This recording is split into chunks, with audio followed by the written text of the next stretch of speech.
This podcast is a member of the Place to Be Nation family. Visit us at placetobenation.com, your pop culture home. Yeah, Frank here has got his own billiard room. Yes, it's what do you call it, Kramer? Billiard room. No, not billiard, not the billiards. It was billiards room. Come on already. Come on, we call it the place to be. The place to be. Yes, the place to be. Then I shall be there. Now, it's time. Live and in living color. The Grandy Man can. Time to play the game! Well, you always left me satisfied and smiling, so... That's what she said. Why do I want this? I want to make bank, bro. I want to get ass. I want to drive a Range Rover. Place to Be Nation, Scott Criscola and Justin Rosero. This is the Place to Be Podcast. Very nice, Mr. Criscola. Oh, I'm sorry, Dennis. D'Lo Brown interfered with a frog splash and hit it on Severn, getting some revenge. I know. What the hell was it? What was that laugh? It was like an old cartoon fucking Hanna-Barbera dog or something. It was like Snidely. Was that the fucking dog that laughed like that? JR's got a little more time than I do to sit and actually write the whole show. This is the third time you said it to me today. Now I'm really curious. Well, I'm not saying that you have nothing to do. I'm just saying I'm curious how I have more free time than you. What does that mean? Well, I don't know. I know it's been a rough, and I'm not used to this long, grueling podcast schedule. Oh, for fuck's sakes. Are you guys just joking on for the next hour? Fun. Did you say D'Amato, late 20s, 30s? It was big. And you included yourself in that as well? I was being nice to him. I am still technically in my 30s. I think they might hit shock wall. What the fuck is this shock wall? Is that the Shockmaster's wall? He's going to go through the shock wall. Yeah, I like Big Dick myself. PTB Nation. Let me know what you think. Our opener. To do worse than Josh Richard.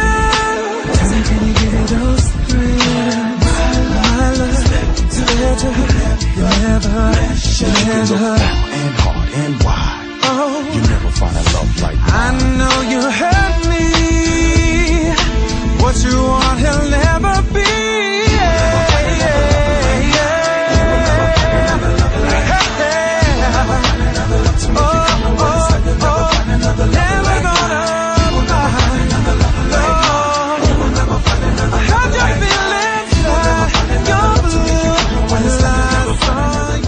Place to Be Nation, welcome back to another great episode of the one and only Place to Be Podcast. I'm your co-host, Justin Rosero, coming at you live here on this Wednesday evening.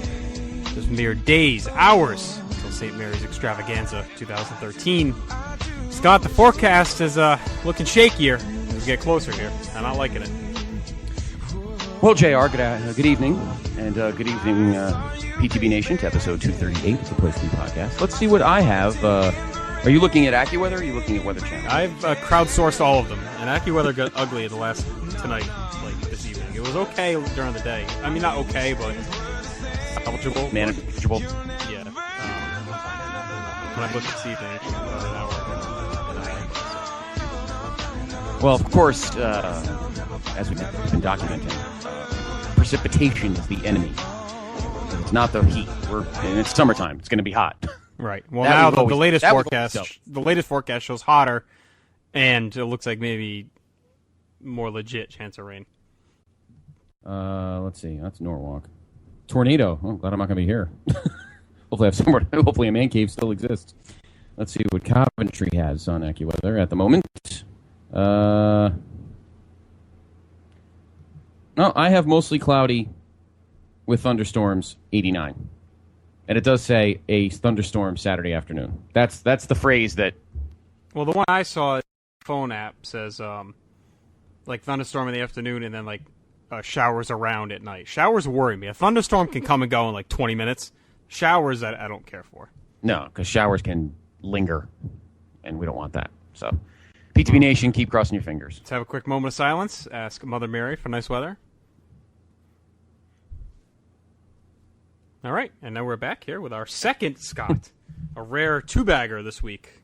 Yes, a double in the gap. Hey, what is going on here? Ooh, it reeks in here. Speaking of, I said to the lumpy silverback about the fact you had no idea what he meant by beef and cheese.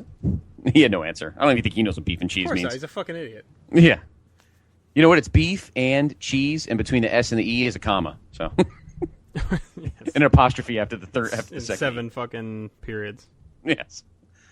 I wanted to actually tape him on my phone because we watched Money in the Bank last night with Dr. G, and I said I wanted him to say, "Oh, who won the Raw Money in the Bank?" Just so I can hear him say, or no. So you watched the whole show? The only match we skipped because I just had no wanting to watch it was Cena and Mark Henry. That was the best match of the night. I thought the 2 Raws. Well, he still has it on his thing, so I'll. I thought that was. I mean, yeah, the Money in the Banks are very good, but I thought the Cena Henry was definitely. Well, maybe not the best match, but I don't know. I liked. I really thought Del Rio and Dolph put on a good match. Yeah, Cena Henry was better. Really? Okay. Well, he still has it on his thing, and they wanted to watch that. He wanted to. Everybody was voted that they wanted to watch that. It was late. We were going back and forth doing that in the All-Star game, and they wanted to watch the ladder matches, so we watched that and skipped the Cena. So I'm sure it'll be on. Idiots. Sure. Well, we don't know. It's fucking Cena. I told you on Monday on the show right here. We can go back and rewind the tape. Rewind? Oh, you're trying to make me feel Get better. Get Licata to reload the fucking reload the 1.5 tape inch in the crate. Odetics told me. We'll play it back, baby. Well, we still have it there, so we'll watch it. Jesus. All right, Scott. Before we get to the show, yes, got a little something going on here that happened the last day. Mm-hmm. And it's prompted me to want to bring back an old segment. Uh-huh. I'm going to dust this one off for one night only. Okay. What kind of disgusting, despicable... He's an asshole. Who the fuck is this asshole? You're all a bunch of fucking assholes. Do you know who I am? At grade A, genuine, authentic asshole. Hey there, PTB Nation. It is now time for the greatest segment in podcast history. You know what I'm talking about. It is time now for the PTB's Asshole of the Week. You're an asshole tonight.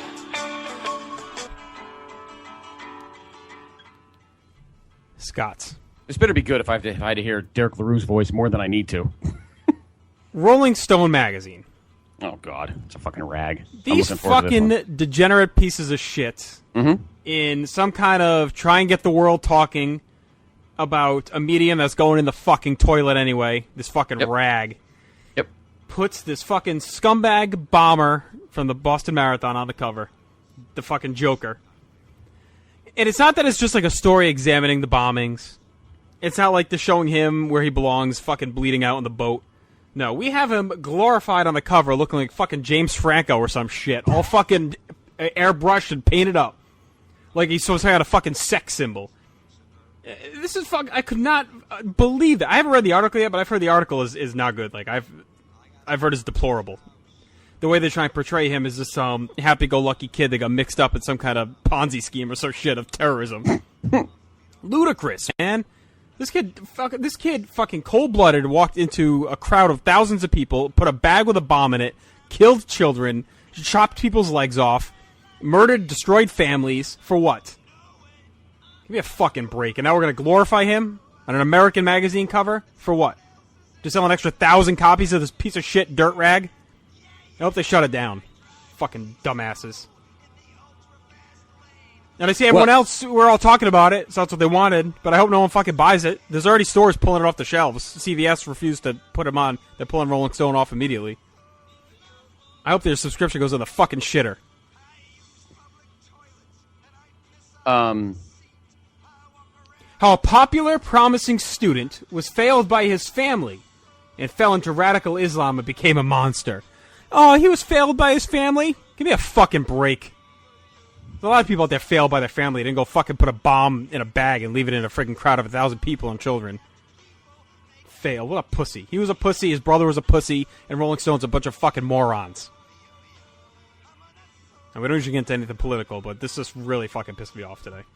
Well, this has nothing to do with political, JR. This is common sense. Yeah, I know, but it's common sense. Fine. I mean, seriously. First of all, Jan Wenner, who's the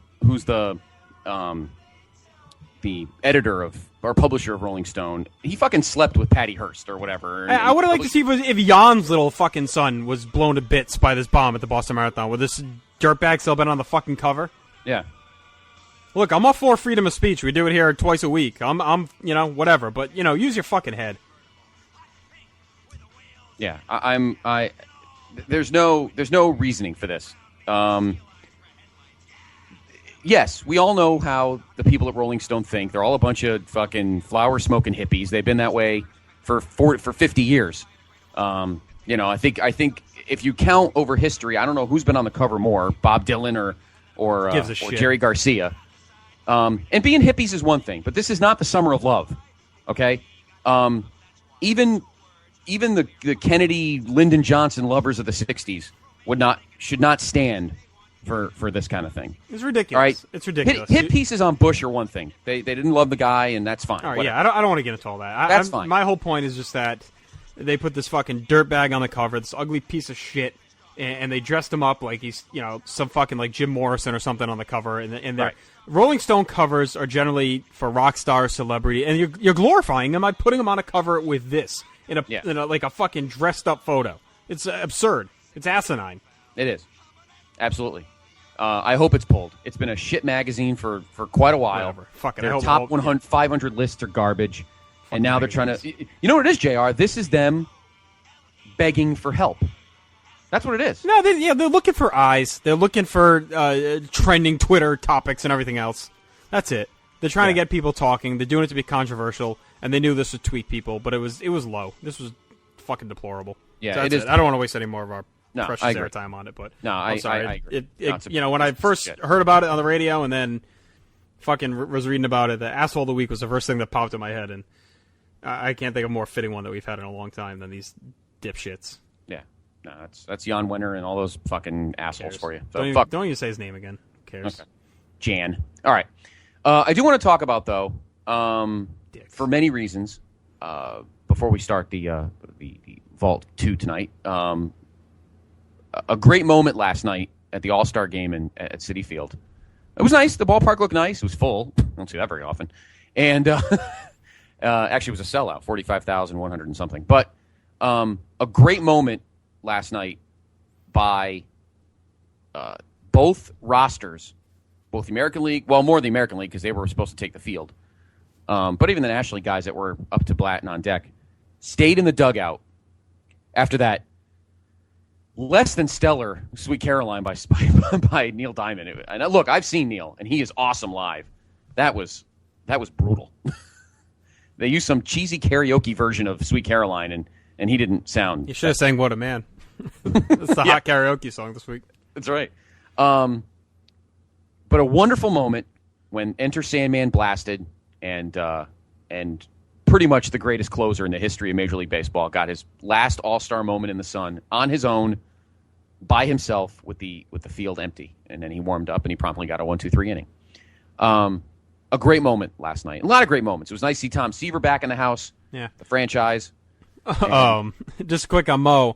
I felt bad because I feel like Jim Leland is getting shit on really unfairly.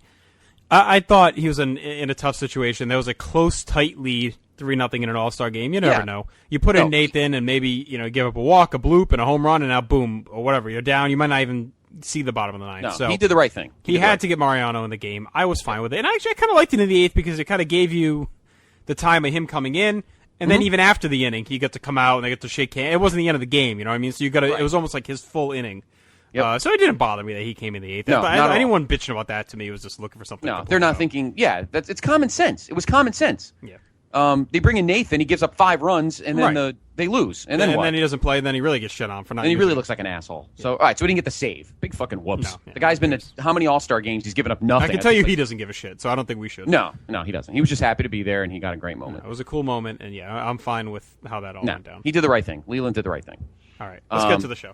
Yeah, but second half starts Friday, or actually tomorrow for some series. All right.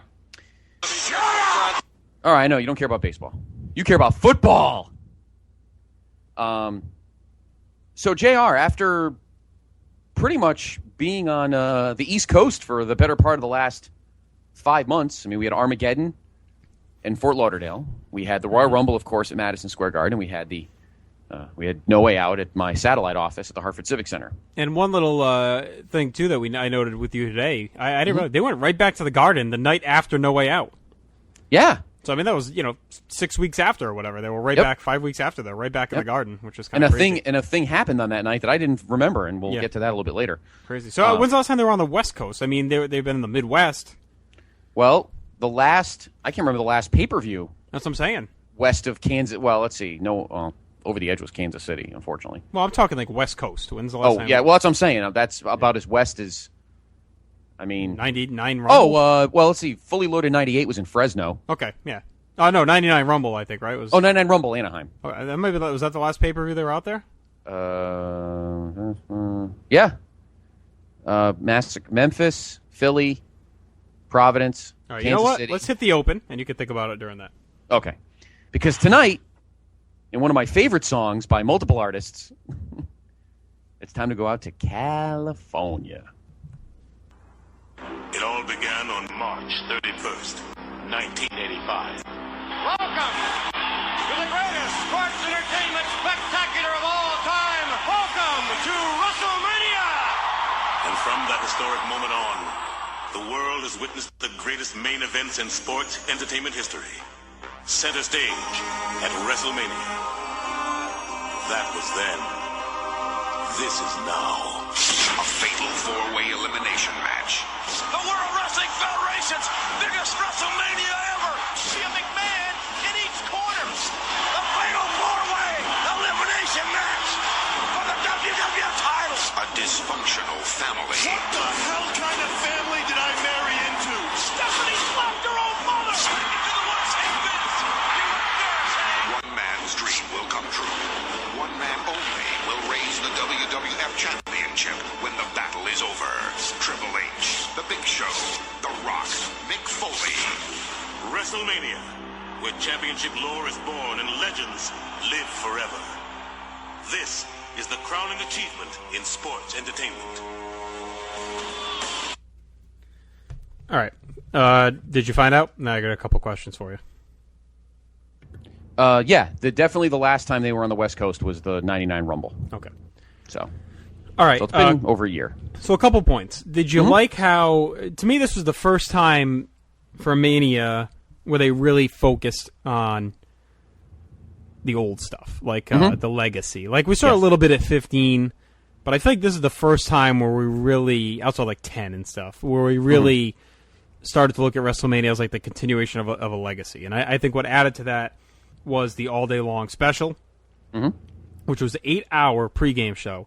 Yes. Hosted by Michael Cole and Ivory at Access, where they were sitting at a table and they were hosting, and basically we went through every WrestleMania 1 through 15, talked about the highlights. It's called WrestleMania All Day Long. I liked it. I mean, this is one of the few Manias I didn't see live because I was in college. We had to wait for the tape. But Jim did tape All Day Long, so I have seen it. And it's also came with my DVD copy that I have is on there too. So what did you think of that concept? Did you like the fact that they were starting to kind of make this more of a legacy show? There's no doubt in my mind they needed to. I loved it. We went to our friend Mike's, getthepointradio.com. We went to his house about 11:30, and we were there all day. Had it on the whole day. We were barbecuing, and it was actually a comfortable day for early April. And we had the barbecue on the deck, and everybody was over. It was so much fun. I wish I do it more often. I wish I did it every year. Maybe not that long, but maybe we'll do it next year. Forget it. I mean, at this point, you're going to do every Mania. You need 20 hours to get through every Mania. Yeah, that's true, too. I loved it. I think it was an awesome idea. You needed to. It's your cornerstone day of the year. It's where you make the most money. It's where you have the most viewers. Mainstream gets involved most of the time. The casual viewer watches. It was interesting, too, because they included a lot of stars that we hadn't really talked about in a while. Right. Hogan was on there. They took their digs, but... Yeah, but obviously they were kicking dirt in the grave. Yeah, WCW was about done at this point, so... Yeah, they were kicking dirt in the grave at this point. Yeah, but they were starting to feature their history a little bit more, and they weren't as, buttoned up about people. The rest of the wrestling world, basically. Right.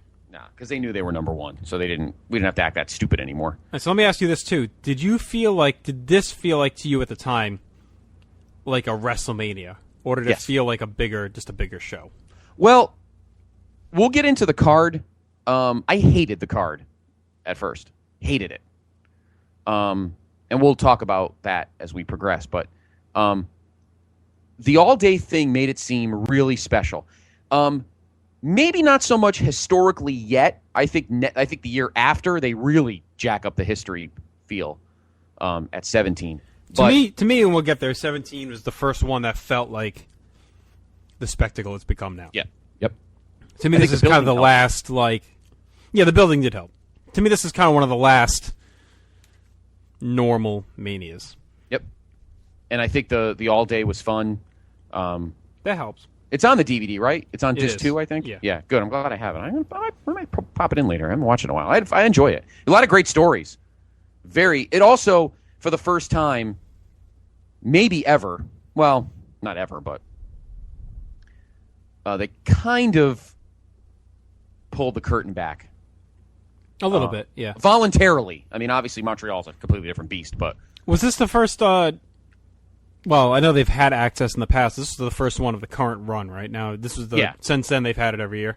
Yeah, pretty much. Yeah. Okay. Because I don't think I remember they didn't have it. They didn't have it in Philly. No. I remember they didn't have it in Philly. I think before this was the last one they had was 10. No, they did 10 and 11. I know that. Yeah, they did one in I remember there being one for 11 because my girlfriend at the time's brother went, and I know there was an access in '95, but not since. But it definitely felt like a big day, but the real feeling of history, I don't think came in until the following year. Probably because again, I was not a big fan of the card. I think also what played a role was everything was so hot at this point. Yeah. Mania almost felt like, well, all right, we just came off 2 awesome pay-per-views. I mean, how much better could WrestleMania be? Yeah, really. If anything, it hurt it, I thought, because the hype was so much coming into the show to deliver, and we'll talk about it as we go through it, that I think it hurt. I think the guys were really, really, and this goes right down to the commentary team throughout the card, I thought everyone was maybe just a little tight trying to make this deliver. They had been so hot and everything had been so awesome, and now we're at the biggest show of the year, and I think the pressure was really on for them to deliver a classic. I agree. And I think they had so many guys on this card. I think there was a lot of... it had that Federation era feel in terms of getting every single guy on the show as possible to give them a piece. And I think that might have hurt the quality a little bit. Yeah, definitely. Well, don't forget, too, this was this one 4 hours or 3? This was 4. Okay, so wow, they were already this up to 4. This was 8 to midnight. This was the first one that went after 11, because I remember the main event, it was like 25 after 11, and there was know what? I don't think it went the full 4 of the show. Remember they had the post-game? Yes. I think that filled out the 4 hours. So I think they spilled over 3, but it wasn't... I don't think the show itself was 4 hours. No, it didn't end at midnight. The main event ended... All that stuff ended like at 11:35. Yeah, I think the last 25 minutes was the post, yeah. Yep. So they... I remember Cole and Ivory coming on at noon, and technically it was 9 a.m. there. Yeah. So, like, Ivory had on her bathrobe, and Cole had on, like, a hoodie or something. It's like they just rolled out of bed and fell on the chair. And then they dressed... I think, like, a few hours later they rotated and, got dressed up or whatever, so... this was a very unique experience. Of course, let's officially say it tonight on the Place to Be podcast inside the Vintage Vault. WrestleMania 16 or WrestleMania 2000. Oh, I hated that at the time. I hate it too. You and I are. That's one thing that you and I, of many things you and I do agree on. Tradition. It's WrestleMania 16. Well, I'm glad retroactively they've kind of gone back and called it that. You don't really see WrestleMania 2000 anymore when they do any kind of retrospective. It's 16, but at the time it was 2000. Now, the other reason, JR, that I didn't totally feel the sense of history yet was because this was the first WrestleMania without the old school font. The old font was gone. So I didn't feel that sense of history because to me it felt like I didn't see the old logo. Well, there were a lot of changes too. Yeah, the logo changed. The no number, you got 2000. And the main event, not a one-on-one. Yep. For the first time. And we've had non-title matches as the main event before. But for the first time we have a well, I guess if you count WrestleMania 1, the tag match, but since then. Yeah, it was a very unique show, but there were a lot of flaws in it, and we'll talk about it tonight. April 2nd, 2000. Live from the good old West Coast satellite office for Vince, the Arrowhead Pond. In Anaheim, California. Why, for the love of God, he loved this building so much is beyond me. Did have a good crowd, admittedly, 19,776. Pretty damn good. Buy rate 2.08, which is phenomenal. Which is phenomenal. And your announcers, of course, the voices of the Attitude Era. Good old JR, Jim Ross, and Jerry the King Lawler. Why he loved this building so much? Was it the fee was cheap? The building was formatted right? Like, why did he love this place so much? I mean, formatics of the building. Formatics. Yeah, the formatics of the building. You know, it was the. He's coming to puke! I think we want to puke at being in this building. Hey, think about He's gonna puke! You're on the West Coast. Weft. The left. Weft Coast. The Weft. Biggest show of the year. Why are you not in Los Angeles? It's baffling. I know Anaheim's like a burb, I guess. He's gonna puke! I don't know. Wasn't LA a big WCW stronghold? Well, I guess they were there for Raw in '99, though. Yeah, but at this point, who gave a fuck what the strongholds were? Yeah, really, if you think about it. But you're right. You're right. I mean, in their prime, 97, 98, yes, WCW was there a lot. Yes, you're right. I don't know. Yeah, I don't know what the infatuation they have. What did he love this building? I mean, put it on the Kevin list. Yep. At this point, JR, if you look at 16 WrestleManias, they have had as many manias as the Garden, for Christ's sakes. Yeah. They've had more than the city of Philadelphia. Come on. It's ridiculous. Yeah. Well, something tells me they won't be back there. No. Hopefully they're done. But, So. yeah, we've never, you and I never been. This was just a perfect storm of bad juju due to all the hype. Mm-hmm. It was a perfect storm of guys getting tight, a lot of pressure, high expectations, and a shitty crowd. Yeah. And a weird card. Mm-hmm. And to me, it was just all swirling around the pond that day. Yep. Kind of waiting to disappoint. And I like the show more than most, I think. But even I can say it's definitely parts of it. Or as a whole, when you look at it at the end, right. I think we'll look at it as disappointing. So why don't we get? There was no heat match, so why don't we just get right into the show? Nope, they did the all day, and we always talk about this, but I actually looked it up. If you just bought the show, just WrestleMania, it was $35. I wish it was $35 now. If you bought the all day with it, it was $50. That's worth it. $15 for an extra 8 hours. $50 for 16 hours for almost 15 don't forget, and a half hours of wrestling. And this was a time where this shit wasn't easily accessible. I mean, I don't know if it would work now because, well, fuck them. I'm not going to pay extra. I'll watch it on YouTube for 8 hours or whatever. Yep. I'll watch my DVD sets. Back then, DVDs that hadn't happened yet. Tapes were limited and they weren't really focused on stuff like this was, and unless you were a tape trader or you were like me and had obsessively taped everything since you became a fan, you didn't really have access to all this footage. So it was kind of a big deal to say, oh my god, we're going to see highlights of WrestleMania 5. That's awesome. It was kind of unique. So back then it was definitely worth the $15 for the 8 hours of footage, I thought. It was also around this time. It's funny you say that, JR, because it was also around this time, maybe about a year earlier, that I started collecting officially my pay-per-view collection, and I was going on eBay like a junkie and getting tapes for $4 here, $11 there. I was collecting, and I had the WrestleMania The Legacy box set. There's two of those out, actually. There was one that had the first 14, and then if you were lucky, they had one out that had 15 added, but 15 I had the tape anyway. So I was trading anyway. So here we were. I mean, wow, I actually have WrestleMania 5 on tape. How awesome is that, Because back when I was a kid, and you saw it too just as you were becoming a fan, those tapes weren't cheap. No. I mean, I remember the 87... I remember one of the WWF magazines, the freaking 87 Survivor Series was like $45. No, I mean, I could say I never owned like a proper WWF released tape. Yeah.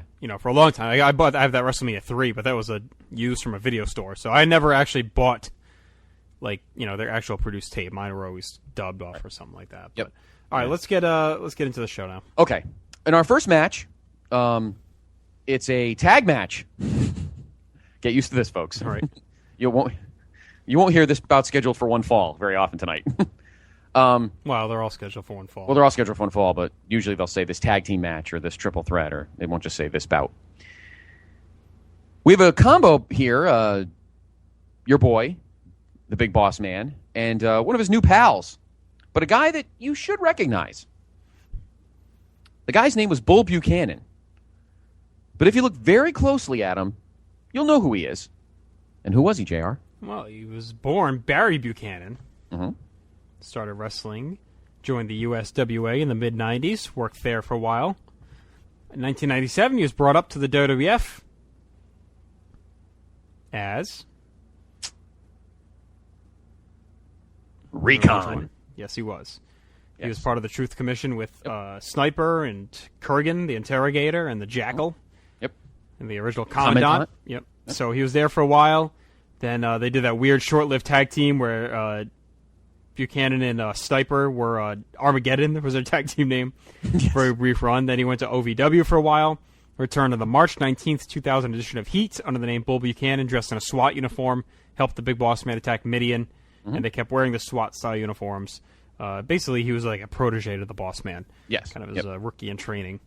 And they would face off here with the Godfather and D'Lo Brown, who didn't have too much of an issue heading in. I think maybe they got a brawl like the week before or something. But this was definitely just kind of a match added on. I think this was partially a reward for these guys for being so over in 99. Boss Man had a good run at the end of 99. Godfather was one of 99's most over characters. And he was still red hot, the fans. Yeah. And D'Lo Brown, of course, too, had a good 99 until the end. Also, the newest WWF CD, Aggression, featuring rap versions of the wrestlers' music, had recently been released. And those songs were all over the place. TV, pay-per-view, everywhere. Yep. So here, Ice-T, the rapper, raps out Godfather and D'Lo to the Godfather's rap version song, Pimpin' Ain't Easy. That was one of my least favorites on the There was a lot on that disc that were... There's some I liked. We'll talk about as we go through. I listened to that CD a lot, and there were some I liked, but definitely I did not care for the Pimpin' Ain't Easy one. No, obviously, my favorite was Cut 1. Big shock there. This was... this was, like I said, this match typified... is typical of a Federation-era WrestleMania. 4 guys who were being rewarded with a match that really didn't mean much just to get a piece of the pie. And that's fine. I got no qualms with that. They need to make a living, and obviously the money's a little bit better now than it was then, at least in terms of salaries. Obviously these, I'm sure Boss Man's looking at his paycheck now and then looking at his paycheck in 1990, probably thinking, "Wow, his bonus isn't bad," But that's what this was for. And the match is fine. Nothing earth-shattering. It was nice to see D'Lo on the stage. Obviously, sadly, he had been kind of forgotten since what happened with Droz. Well, they stuck him with Godfather. He was just doing the pimp and training thing. Yeah, so it gave him something to do. Yeah, he's all pimped out. This match showed a little sloppy, and that would also become a theme on this night. Again, I don't know if the guys were just trying too hard or a little bit tight, but Bull doesn't look great in his debut. And Boss Man and the other, Boss Man and Godfather are never slick workers anyway, so they're just brawlers. But the match itself is kind of all over the place. This may be one of the few shows, Scott, maybe at the end we'll kind of look back and see what they could have done instead. But a weird tag match, not much heat behind it. It kind of called back to earlier Manias, but a couple things wrong with it. I think it was a little bit too long. At 9 minutes. The match or 9 minutes? Yeah, 9 minutes a little much for these 4 guys. A little much. Yeah. And if you're going to have this open, I don't think you should have Boss Man and Bull go over. I think Godfather is so over at this point. I don't think it hurts you if you have Boss Man eat the pin. I mean, they weren't going anywhere as far as championship level. I mean, they get a pretty good push, but I think you could have had D'Lo pin Boss Man or something and say, if you don't want Bull to eat the pin. And minor thing, but maybe you get the crowd a little bit. You already got a comatose crowd as it is, and then you have... Boss Man and Bull, 2 guys without not much heat on them, go over in 9 minutes. Just kind of a little flat. Yeah, I agree. And again, it was pretty much a give these guys a payday, they've earned it match. So, yeah. But I would have. I'm a fan of the guys in the match. I just weird placement and weird result. Yeah, exactly. I agree. All right, next up we have an unusual mishmash here, and this was another kind of train wreck, although this was actually booked to be one. This wasn't one by accident. No. This has been a hot feud or storyline going on. Actually, it starts here. It is a hardcore battle royal for the World Wrestling Federation Hardcore Championship, which we hadn't really talked about much in the turn of the year. Well, it hasn't really showed up much on TV, really. Yeah. Ever since the heyday of the Boss Man Al Snow feud. Yes. Now, we haven't talked about this, but there is a stipulation attached to the belt now. Mm-hmm. And, boy, do they lean on this thing for months and months and months and months. But it was pretty interesting early on. So on February 24th, 2000, Crash Holly defeated Test for the Hardcore Championship on SmackDown. Hardcore Holly helped out. Crash was so excited that he declared that as long as a referee was present, he would defend his title at any time, any place. Now known as the 24/7 rule. Mm-hmm. So it did add to a lot of fun little bits over the next few weeks. He had him defending in a laundromat, an amusement park, the hotel, an airport, all different guys. The Mean Street Posse were the first ones that really kept jumping him. You had Ivory try and pin him. You had the Headbangers. So a lot of cool stuff. Crash finally said he was tired of being on guard, and he offered a shot to any wrestler at WrestleMania, provided the 24/7 rule could be temporarily suspended until the pay-per-view. So a bunch of wrestlers that had been brawling around the ring stopped and all accepted the challenge, and they're the ones that are here. So let's run through them quickly, Scott. We have Bradshaw and Farouk, the newly christened APA. New christened. Yes.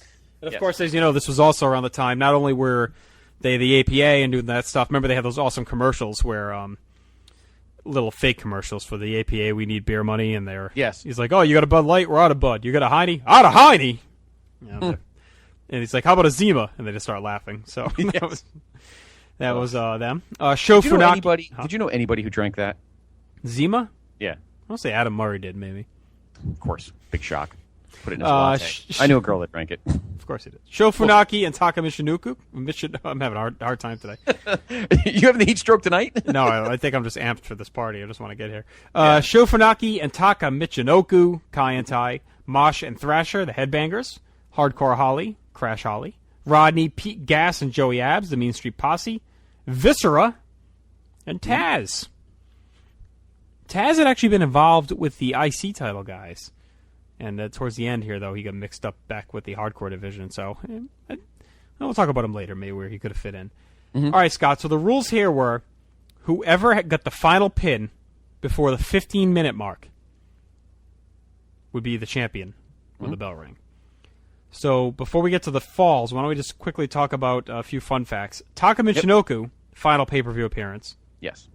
On the 410 Raw, he actually challenged for the world title and had a great match. Came up short. After that, he stuck around as a mainstay on Jacked and Heat with an occasional appearance on SmackDown before being released in 2002. Since then, Taka opened up his new promotion, Kaintai Dojo, and has wrestled for All Japan and other promotions. Final record 4-3. Any quick thoughts on Taka's run?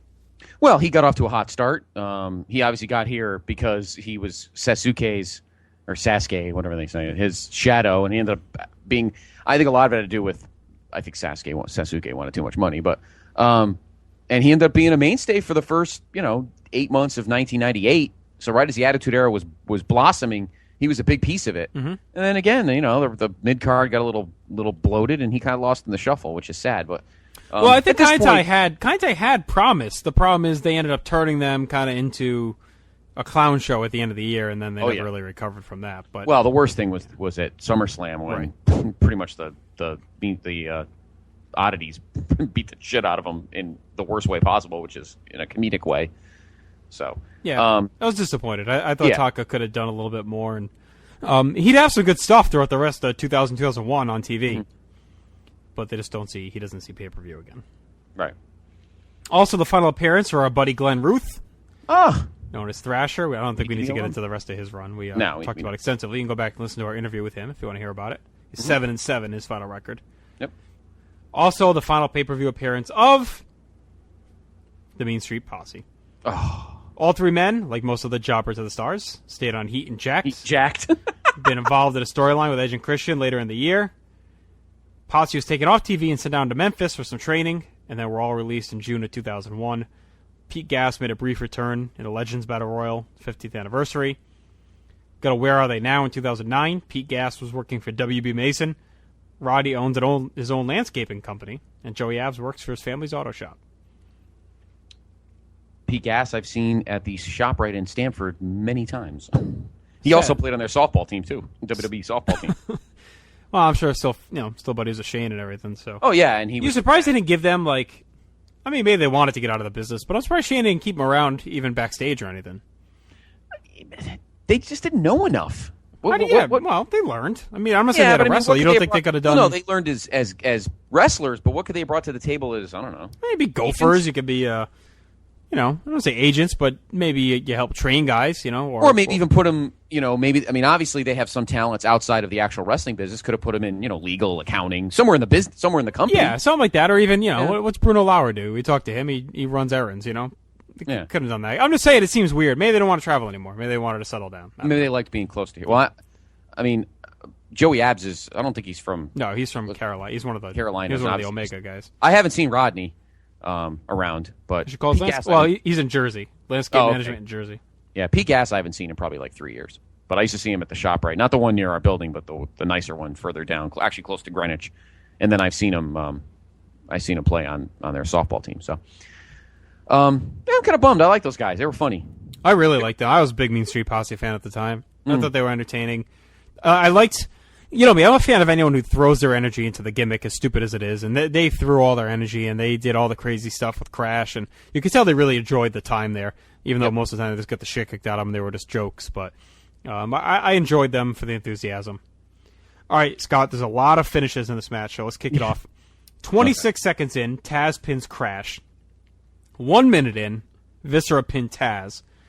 And then we go a while without a pin. We go to 7:51. Funaki pinned Viscera. Rodney pinned Funaki at 8:11. Joey Abs pinned Rodney at 8:24. Mosh pinned Abs at 8:46. Pete Gas pinned Mosh at 9:29. Taz pinned Pete Gas at 10:17. And the crowd went crazy at that point, I remember. Yes, and he almost held it to the end until Crash pinned him at 14:20. And then the clusterfuck finish where Hardcore cracked Crash with a candy jar, pinned him at 14:58 technically, but the bell kind of rang, and it looked like he kicked out, and there's a lot of confusion. Some people thought Hardcore sandbagged him and fucked with him. Others think that they just mistimed it, and they weren't sure if Crash was supposed to win or Hardcore was supposed to win. And Crash would regain the title the next night on Raw, so maybe that kind of hinted that they fucked up and Hardcore wasn't supposed to win. I don't know. Right. But what did you think of the style of match? Oh, it was fun. It was a fun brawl. The hardcore division was really becoming a fun part of the shows, particularly when Crash obviously, brought up the 24/7 rule. I mean, the writers took it to heart. I mean, there was some hysterical hardcore matches. Like you said, airports, amusement parks. I think there was one in a Chuck E. Cheese ball pit. That was my favorite. The Chuck E. Cheese ball pit. I think that one was my favorite. And anywhere else. I mean, and I'll tell you something. Crash, I think Hardcore probably was bummed because, Crash was only supposed to be his little bitch, and he ended up being more popular. Oh, Crash got really over at this point. Yeah. He really took this thing and ran with it, and he became, had the best run of his career here. Did you think this is too long, though? Again? 15 minutes? Nah, not in this instance. I thought it got a little... At least the pace was kept going, and you had a lot of, weapons, and it was still a fairly fresh concept, so I didn't have a problem with the length. I thought it got a little... long at the end. I think the only thing that annoys me about it is and you really, we talked about it on Monday at No Way Out, but it really hit home here is that they just pigeonholed Taz into like one type of thing, and it ruined everything for him. Yeah, I didn't like Taz being here. We'll talk about it later where I think he could have been based on the feud, based on the matches he was in leading into the show. Right. If he was going to be in here, he should have just won. And like you said, the crowd goes nuts when he wins the title and then holds it to about 14 minutes. It looked like he was going to make it out, and they definitely made him to be like the favorite as far as like yes, they did do that. Goes.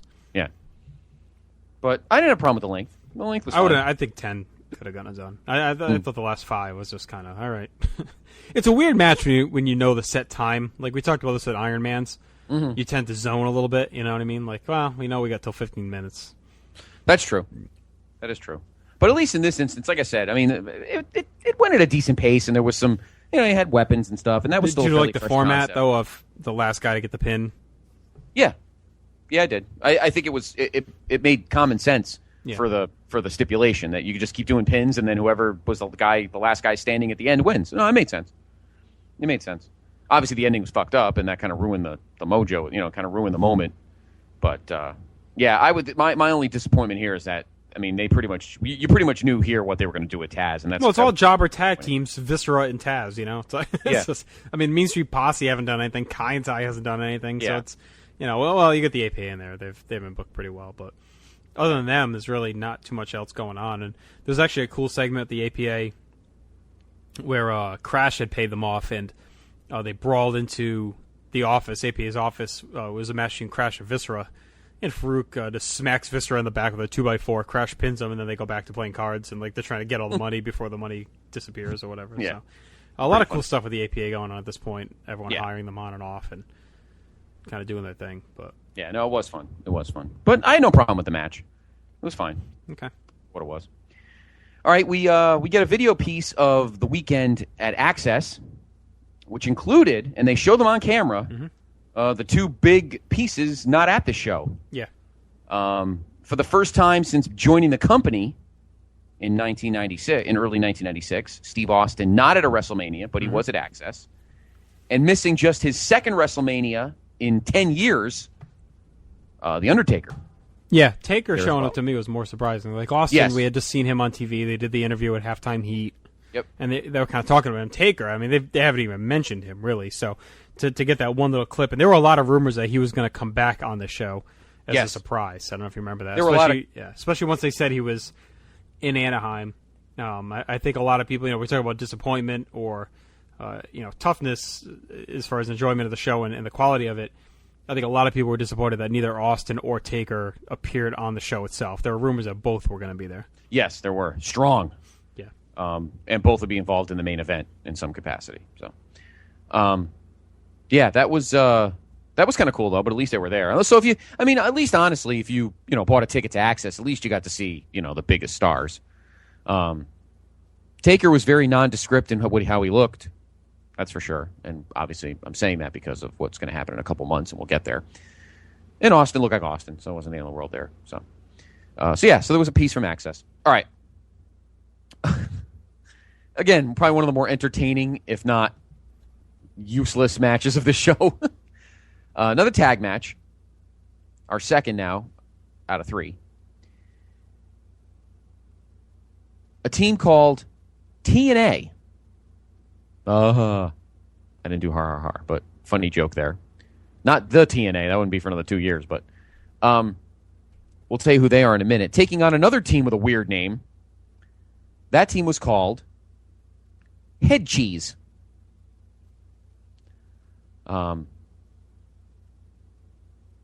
don't you, JR, give the background of TNA? Because wait for it.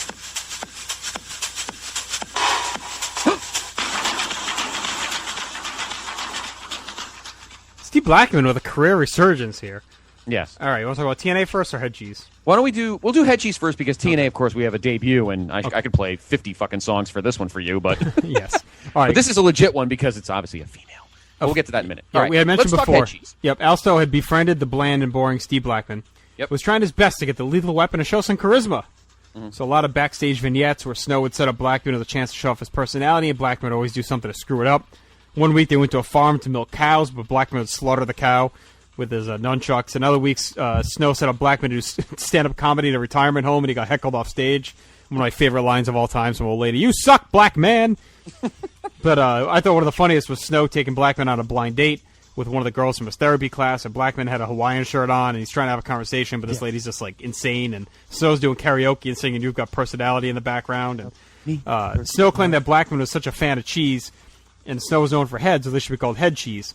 And they started, the first time he brought out, like, one of the old Packers cheese heads, and they had a midget with the cheese head on, and one week he had wanted to do something like sci-fi, so he had an alien, a little midget alien, and Blackman beat him up. And one week Blackman assaulted one of his fans that Snow brought backstage, and just a lot of funny stuff. And in the midst of that, they got pretty hot. Blackman had a pretty good couple weeks. He actually beat both Hardys in singles matches on Raw and SmackDown one week. So he was doing pretty well. And they definitely set it up like Snow was kind of the goofball, and Blackman was the asset in the ring. Right. So here, of course, they got into a brawl with this team in the weeks leading up to the show. As you mentioned, TNA, managed by the beautiful, the wonderful Trish Stratus. Who? made an inauspicious debut in February of 2000, where she would just routinely stand up on the top of the ramp, mainly on heat, scouting various talent. A few weeks before the show, creative team put Stratus with a couple of struggling mid-carders. Ever since he'd been jilted at the altar by Stephanie McMahon, Test Pops had dwindled, and his push did as well. Finally, he turned heel, joined up with Albert, otherwise known as Prince Albert, who had been jilted a few weeks earlier by the Boss Man, as we mentioned. So we have another tag team to the blossoming division. The problem with Trish was not a very good promo. Didn't really have much else going on besides her TNA. Yeah, she was kind of clueless. She was off on the mic. That change, but she was off on the mic. I mean, when she first revealed TNA, she's like, everyone loves T and A. It wasn't good. And of course, Trish was a fitness model who they brought in to do wrestling. I'm a lifelong wrestling fan. I know she co-hosted Live Audio Wrestling, but I can't remember if that was before this or this time. Yeah, it was before this. Before she got signed, she was working with Live Audio Wrestling. So, I mean, she must have been a decent talker. I never heard any of those old ones. Jeff Merrick and Big Daddy Donnie. Yeah. November 99, she signed. Oh, okay. They were Ron Hutchinson. And they were talked a lot that she was such a big deal. I remember her reading about her on those sites a lot. Yeah. That she was a big deal, and I'm like, this is what we're... Really? She looks like a deer in headlights. Yeah, she first started with Test, and then Albert joined like that week on Raw. Yeah. So, I mean, I liked it in a way because, we have the Acolytes or the APA who are brawlers, but we don't really have like a Haas team right now. Mm-hmm. We have a lot of smaller teams, like even the Dudleys. I mean, they're rough and tumble, but they're not really big. Right. Not big guys. So we don't really have like a behemoth team, and now we kind of got this. The Twin Towers. Yeah, we got this now with these two guys, and I thought they'd gel over time. Yeah, I Trish agree. would get it going too. I think they have a pretty good year as we move along. But here, rough start, and not a very good debut match at all. I mean, Jim Ross basically calls this match shit during the match. Yeah, pretty much. It means he apologizes for the match. And I felt really bad because I thought Head Cheese was really entertaining, and after this match, I felt like they got completely depushed, and I feel like TNA kind of got a little bit of slack because they were just kind of getting together and they really liked Trish, and I thought Head Cheese kind of took the fall for this disaster. Maybe because they weren't able to walk the other guys through it, but I mean, I think their push was pretty flat before this. TNA. Yeah. Well, no, Head Cheese. You thought so? They were on TV a lot. I know, that's my point. I think they got overexposed, and by the time they got to this point, I don't even know if they were as funny as they were like a month earlier. I'll give you that. Yeah, I agree with that. I think, were over. Yeah, I think that night with the Chester McCheeserton, the midget with the cheese suit, and that seemed like a little bit not as funny as the other stuff had been. I'll give you that. By this point, they were kind of maybe fading anyway. But this is the point I thought maybe they should kind of fade out the comedy a little bit and let them focus. Maybe they pick up a big win here at Mania. Mm-hmm. And now you kind of say, all right, now we're going to focus on the in-ring, and they have a couple months as a team as a run there. I feel like they aborted the team kind of quickly. For two guys that really had nothing else going on anyway, I thought they had pretty good chemistry as a team. Why not give them a run and add to the division some more? Yeah. But unfortunately, again, I just think that they were dead in the water, and I think it was more the comedy that was carrying them, and then when they weren't funny, nobody cared. I like TNA. I thought they were good. You're right. We needed a Haas team with two big studs. And a pretty manager didn't hurt. And the problem with putting it here, though, is, all right, we already had one tepid tag match to open the card. Mm-hmm. Then we had a 15-minute brawl where the guys are all around the arena. Not even, it's hard to follow if you're there live. Right. And now we go to another tepid tag match with TNA, what no one really gives a shit about. And Blackman and Snow get the cursory pops, but like you said, kind of joke getting a little old. Mm-hmm. So weird out of the gate with these three matches. Weird choices. I concur. And the tag division's still okay. I mean, they're still in good shape, but... Yeah, I mean, this is the undercard of it. This is like WrestleMania 5, where you have like all the tag matches, and some are just the lower card tag matches. That's where we're at right now. There's so many tag teams in the division, which is great. It's awesome. I agree, yeah. But we're just kind of, JR said it was ugly. That's not good. On commentary. No. Bowling shoe ugly. And speaking of ugly, I thought him and King were way out of sync on this whole show. Early on. Yeah, you and I have talked about that in the past. They just did not seem, I don't know. I don't know if the pressure got to them or there was too much going on and too many storylines to push, but they flub a lot of lines. JR kind of screws up a lot, and not the most fluid night. Yeah, I agree. Maybe they were. Maybe the expectations were kind of high. You know. Yeah, I agree with you on that.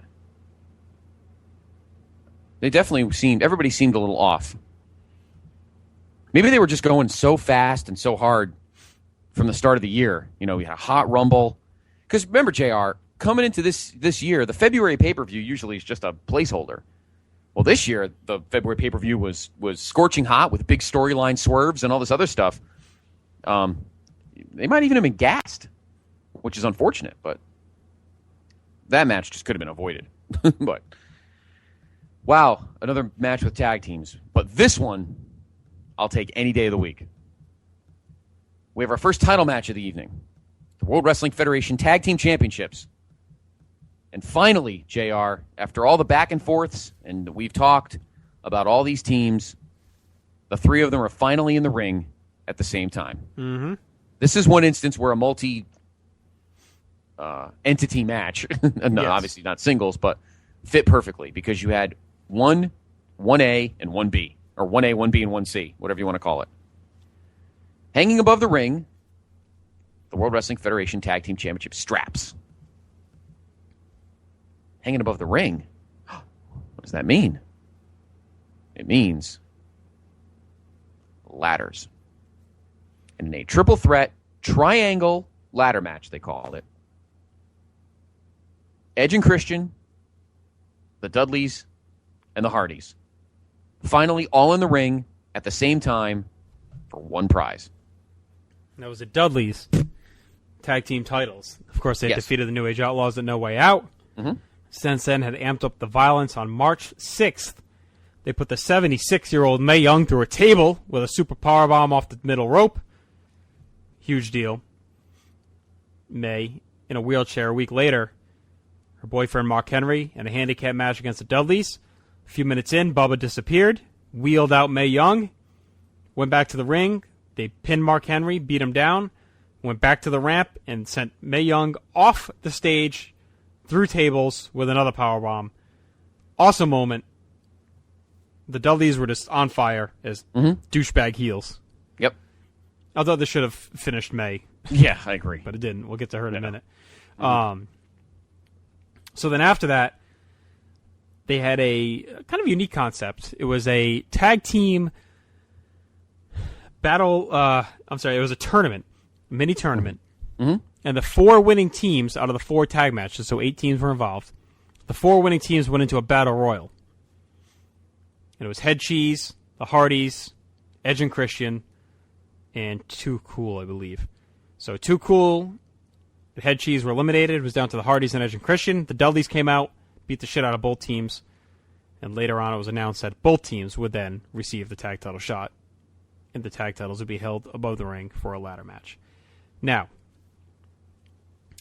Edge and Christian had a lot going on here because Terry, after she turned on the Hardys, kept coming out and kind of fucking with Edge and Christian. She'd interfere in their matches, and Edge would try and kind of help her, and Christian would get mad because he'd end up taking the pin. And it looked like they were going to maybe split them up. There was a lot of dissension between the two. They were fighting a lot.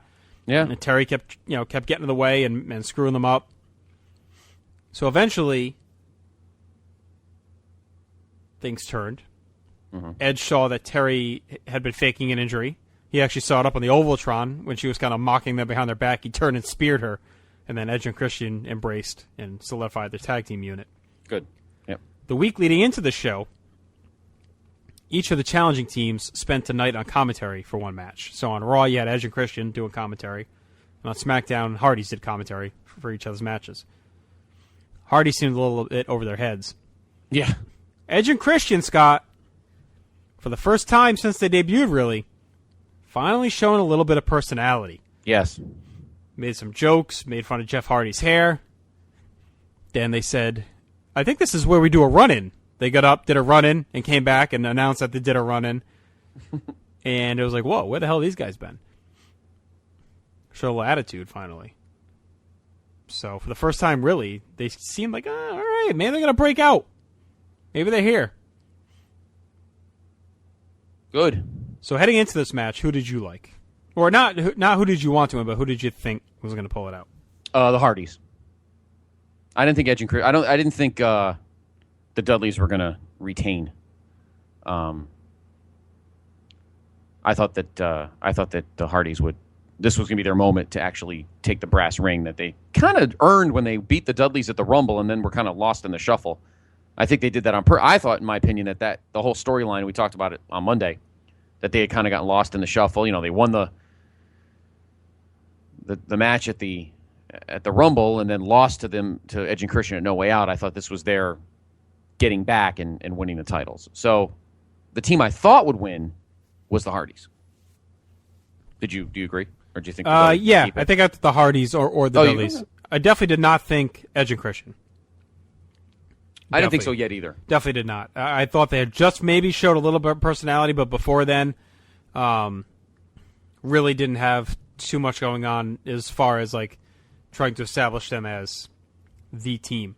Mm-hmm. But that commentary on Raw was the first point that kind of hammered them home as guys that could maybe do something. Right. So in 23 minutes here, really revolutionized, this kind of match. They did with what Shawn and Razor did at WrestleMania 10 for the singles ladder match. They do here for the tag ladder match. Really set the stage. I thought the No Mercy one got things going. Mm-hmm. This to me started the chaotic multi-tag ladder formula. Yep. And these guys just beat the shit out of each other. Oh yeah. And I liked it. There's that one tease at the end where they set the ladder bridge up. And they never use it. I thought that was a cool tease to maybe make it think something else was coming. Yeah, I agree. So I was shocked Edge and Christian won here. The Dudleys were so hot, and the Hardys were so over, and Edge and Christian seemed, again, just to be lagging. I mean, just weeks before they were fighting over Terry. Yeah. But you wondered if they maybe had turned the corner finally. I definitely think they did. And the reason that this ladder match became so special is that they added some other things into the mix. Some chairs were involved, and of course, Devon said, get the tables. So we had tables and chairs to come with the ladders. And these three teams, and JR, for the brief moment that he wasn't all screwed up with Jerry, made a perfect point. He goes, these six guys, these three teams, realize the stage they're on right now and are about to take it. It was evident, like 5 minutes in, that these three teams had the Savage Steamboat mentality of everybody's talking about this main event match and all this other stuff. We're going to steal the show. We're going to be the match everybody remembers. And you know what? It is. Because we obviously know in their ECW run that the Dudleys could withstand a lot of pain. The question was, could these other two teams do? And the answer is yes. I mean, we all know the Hardys. Jeff and Matt could sell with the best of them because they're so small. This really was a put up or shut up match for Edge and Christian, really. Yeah, oh yeah, definitely. And they grabbed the brass ring. And Edge and Christian are your new World Wrestling Federation Tag Team Champions. And they earned it. 5 stars. Yep. First 5-star WrestleMania match in... Bret Owen? Razor Shawn? Well, no, Bret Steve. Oh, Bret Steve, yeah. Bret Steve. So first 5-star Mania match in 3 years. X-Pac Shane? Allied Powers Blue Brothers? Yes. Yeah, no, great match. Excellent match. And, they really...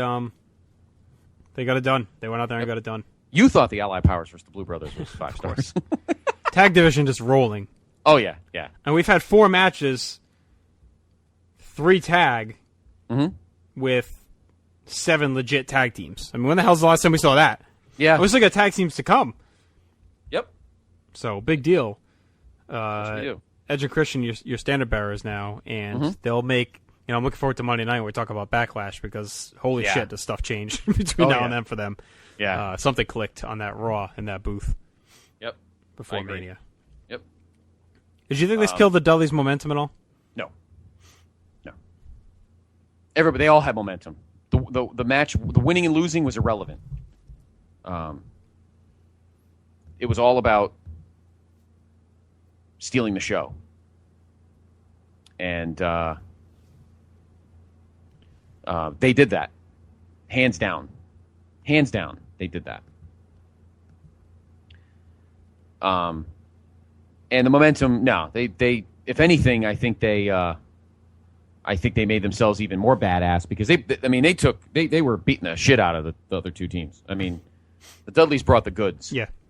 And I don't think their momentum got stunted at all. I think all three of them left shining after that. This match, thanks to our friend, the Broham, Graham Cawthon, the history of WWE.com. This match, JR, is on 4 DVDs. It is on Edge, A Decade of Decadence. It's on Jeff Hardy, My Life, My Rules, Wrestling's Highest Flyers, and The True Story of WrestleMania. So there you go. I wanted to double check because I knew that was on a lot of stuff. So, yeah, tremendous match. Career making. Oh, yeah. And here you go, JR. We learned in the last year what to do when you join the WWF, the Dudleys, and what you don't do when you join the WWF, Public Enemy. Mm-hmm. Public Enemy could have been in this match. They weren't two fucking morons. Yeah. I mean, that was only what? 9 months ago? Was that what it was?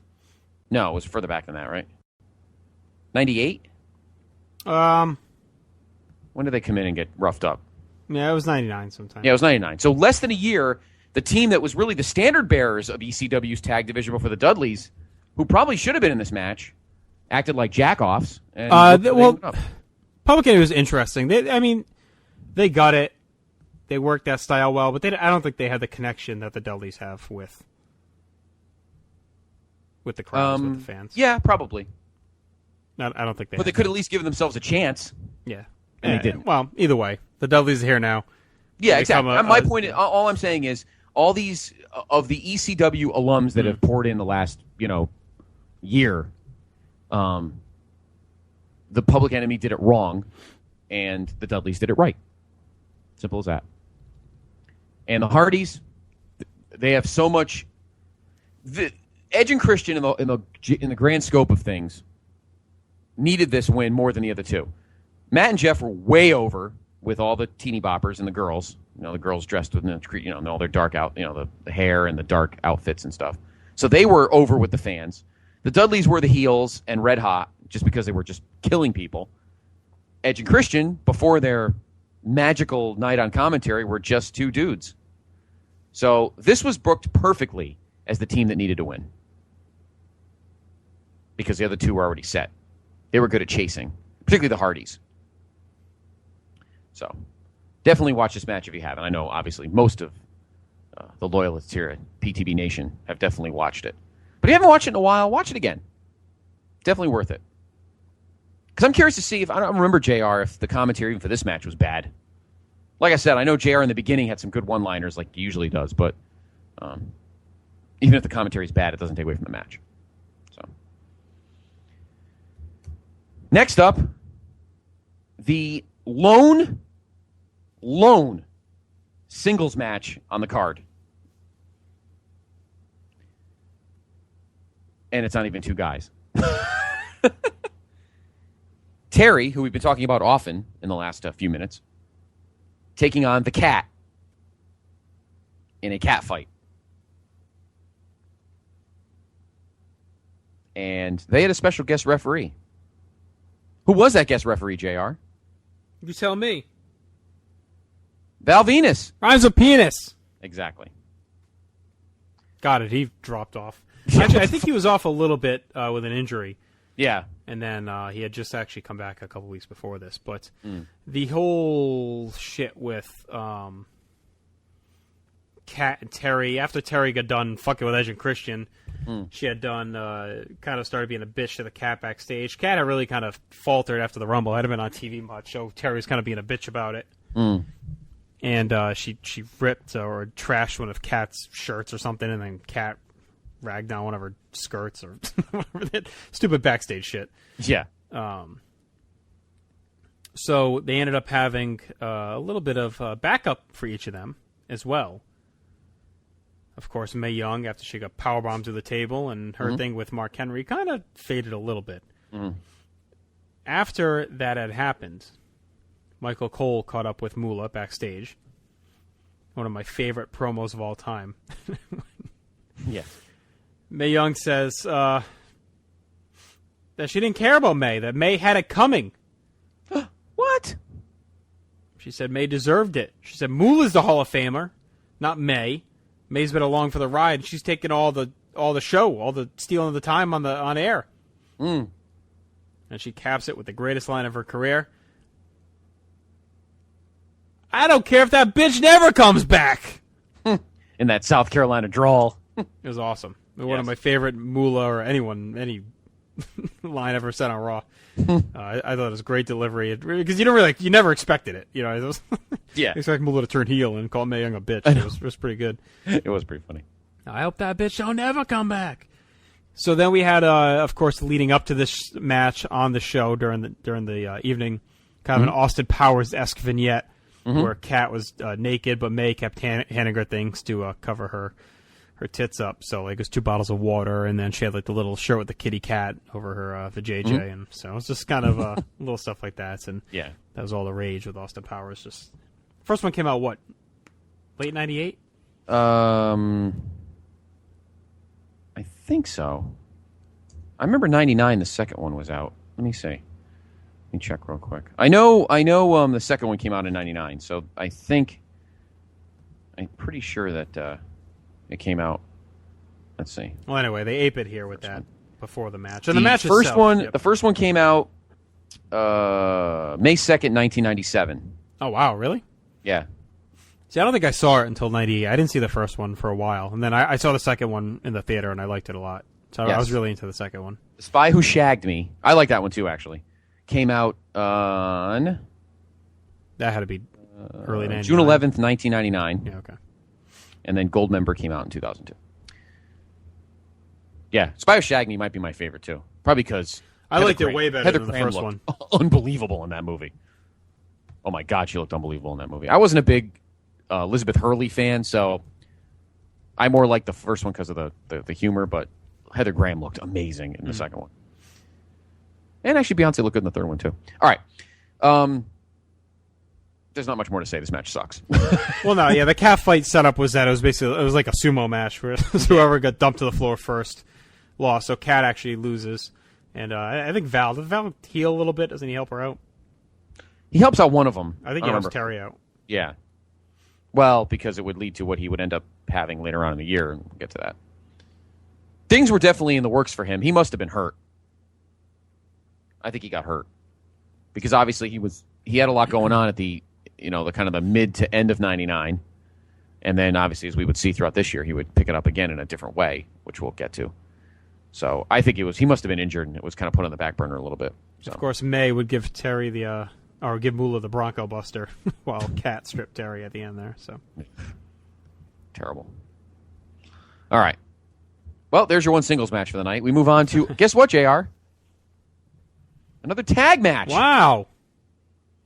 And this one's not even, it's like 3/4 mixed. It's not a full mixed tag. It's like a quarter mixed tag. Actually, it's a 6-man. 6-man. Too Cool, who we talked about earlier, as part of that tag team battle royal earlier on that led to the triangle match. And Chyna, can't forget about her, taking on the Radicals, Dean Malenko, Perry Saturn, and now a healthy Eddie Guerrero. And now, JR, we can officially give the history package of the 4th Radical. Be my guest. Eddie Guerrero is from wrestling royalty, my friend. Guerrero family is famous all over the world, in particular Mexico. Father Gory to the brothers Hector, Mondo, and Chavo. Guerrero family won all the titles over North America. Eddie started in early 1993, teamed with the Great Art Bar in the AAA promotion. Gained a following with his high-flying style and was a favorite among indie fans, similar to how Chris Benoit gained his early following. Moved to ECW, won the TV title, had an awesome feud with Dean Malenko. Went to WCW in the fall of 95. For the next 4.5 years, dazzled audiences with his biting humor, awesome facial expressions, and excellent mat wrestling. Had a tremendous feud with Rey Mysterio, including a 5-star classic at Halloween Havoc 97. Like the other three Radicals, he was kind of treated like shit by Eric Bischoff and the NWO. So he bolted in early 2000, made his same debut as the other guys on Raw. He had dislocated his elbow on that debut episode of SmackDown, with their first matches. So Vince said, I'll use the charisma a little bit, so I ruined the ladies. And in one of the nastiest spots, Scott, I have ever seen, and if you guys out there have not seen the spot, you need to go find it. It was on the Raw when Dean Malenko became the Cruiserweight champion. Mm-hmm. I mean, the Light Heavyweight champion. Light Heavyweight champion. Defeated, the hell was champ?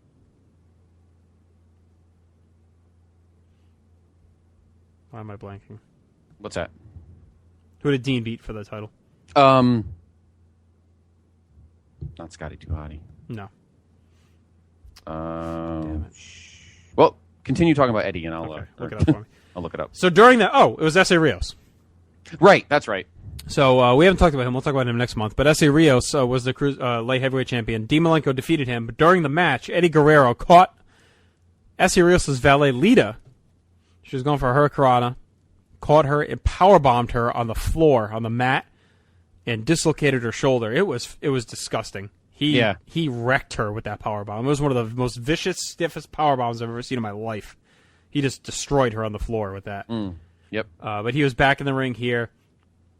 They had been feuding on and off with Too Cool and Rikishi and everything else, but Rikishi, as we'll see, is busy with something else on this evening. So Chyna gets in there with Too Cool. She had kind of had her issues with the Radicals as well through her relationship with Chris Jericho. So they're putting this match, and Too Cool is still on the shit side of the McMahon-Helmsley faction. Mm-hmm. And of course, the Radicals are buddy-buddy with them, so that now, kind of is what leads here. Right. Yep. Speaking of the Cruiserweight title, or the Light Heavyweight title, the last time we talked about it was at way back at Judgment Day 1998 when Christian beat Taka Michinoku in his debut match in the company. Well, a month later on Raw, right before Survivor Series, he lost. Might have been right after Survivor Series, actually. He lost to Gillberg. And we never heard from the belt again. Until, JR, the February 13th edition of Heat. And that is where S.A. Rios defeated Gillberg to become the champion. Yeah, so we had Gillberg disappear for like a year. Yeah. And then just came back and dropped longest reigning champion under the WWF banner. Yes. Like he defended it a boatload of times. Odd. So anyway. Yep. And then on March 13th, just to say quickly, March 13th on Raw from East Rutherford, Dean beat S.A. So. And it was a good move because Dean deserved it. He had been very familiarized with the Cruiserweight title in WCW, and it was good to have it on a legit player here. Yep. And would you have put money down on Dean to be the first Radical to win gold? I know, absolutely not. He was probably third on the list, behind only ahead of Saturn, as who would be the first guy to get gold. Yeah, these were the kind of the lesser three. Eddie was waiting to take that next step up.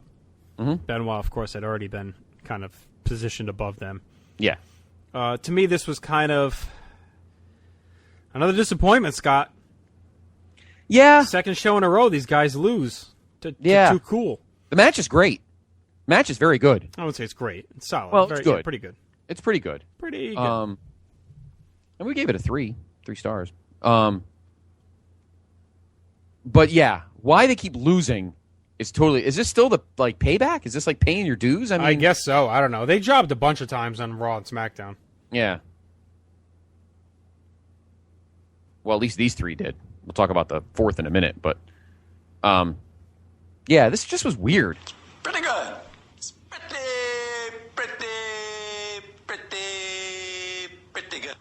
Yep, it was pretty good. That's about the extent of it. I was a little disappointed Eddie took the pin, too. I know you can't keep feeding Saturn, but... Yeah. I mean, Eddie, to me, was your next best guy. And I mean, I know they had something planned for him in China, so China pinning him makes a little bit of sense. But, just... China and Too Cool are just three people that did not need a win here on this evening. No. But besides, before we get to the work rate, Eddie is already using his other strong character trait as a wrestler, and that is, of course, his personality and his charisma. Oh, yeah, yep. So he was making the flirtatious overtones to China, and that would continue. Hulk Hogan, we coming for you, nigga! Well, I don't know where that would fit with Eddie. But anyway, we won't talk about him for a while. He's actually the only bright spot in the other company at this point. Jesus. Him and a bunch of stiffs. The Wall. Let's also mention quickly China's pants rip in this match. Yes, China's pants did rip. Yes, they did. It was kind of awkward watching her wrestle with a huge tear down the side of her leg. Yeah. I think people were hoping it would fall off. So, all right, so there's another match. Just under 10 minutes. Yep, just under 10 minutes. Again, not bad. Pretty good. But disappointing that the Radicals had to eat another pin. So, we're sitting here at this point with 3 to go. What did you think of the show? We've had one great all-timer. It's honestly not very good. Yeah. It's not very good. A lot like WrestleMania 3, except without the real good pomp and circumstance. Well, I shouldn't say that. I don't want to compare that. Because the undercard of WrestleMania 3, he had even more. The matches may not have all been 5 stars, but there was just better personalities. This just isn't good. I mean, we've had 2 stinkers, 1 gem, and then the rest are all kind of middling. So, and honestly, no, this show has not been very good so far. Not really. For the whole day and the whole pomp and circumstance, and after 2 awesome first 2 pay-per-views of the calendar year, this was not good so far. It would pick up though with this next match. Because guess what, JR? Another triple threat. Hey. This one, however, is a double title match. Yeah, this is unique. Because the 4th Radical, Chris Benoit, and former Intercontinental Champion, Chris Jericho, who lost his title at No Way Out, taking on, JR, Plenty of Gold.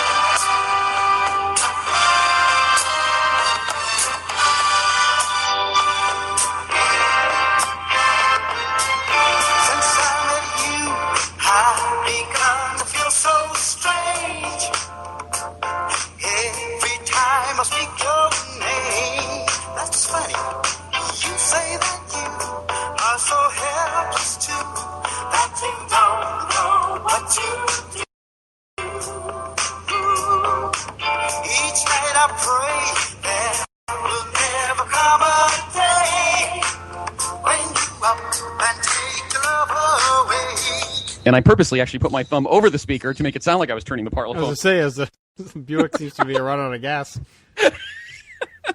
I did that on purpose to make sure the parlophone was actually not working. But good choice.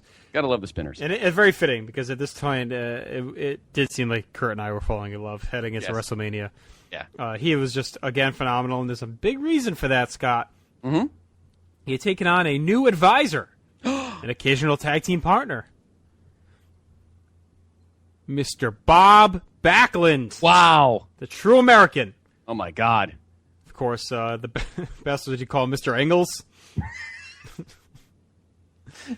Did you write these skits? Oh, God, these are great. And these are all over that tape I've mentioned many times throughout this run. Just tons of Backlund. And they even fought a tag match on one episode of SmackDown.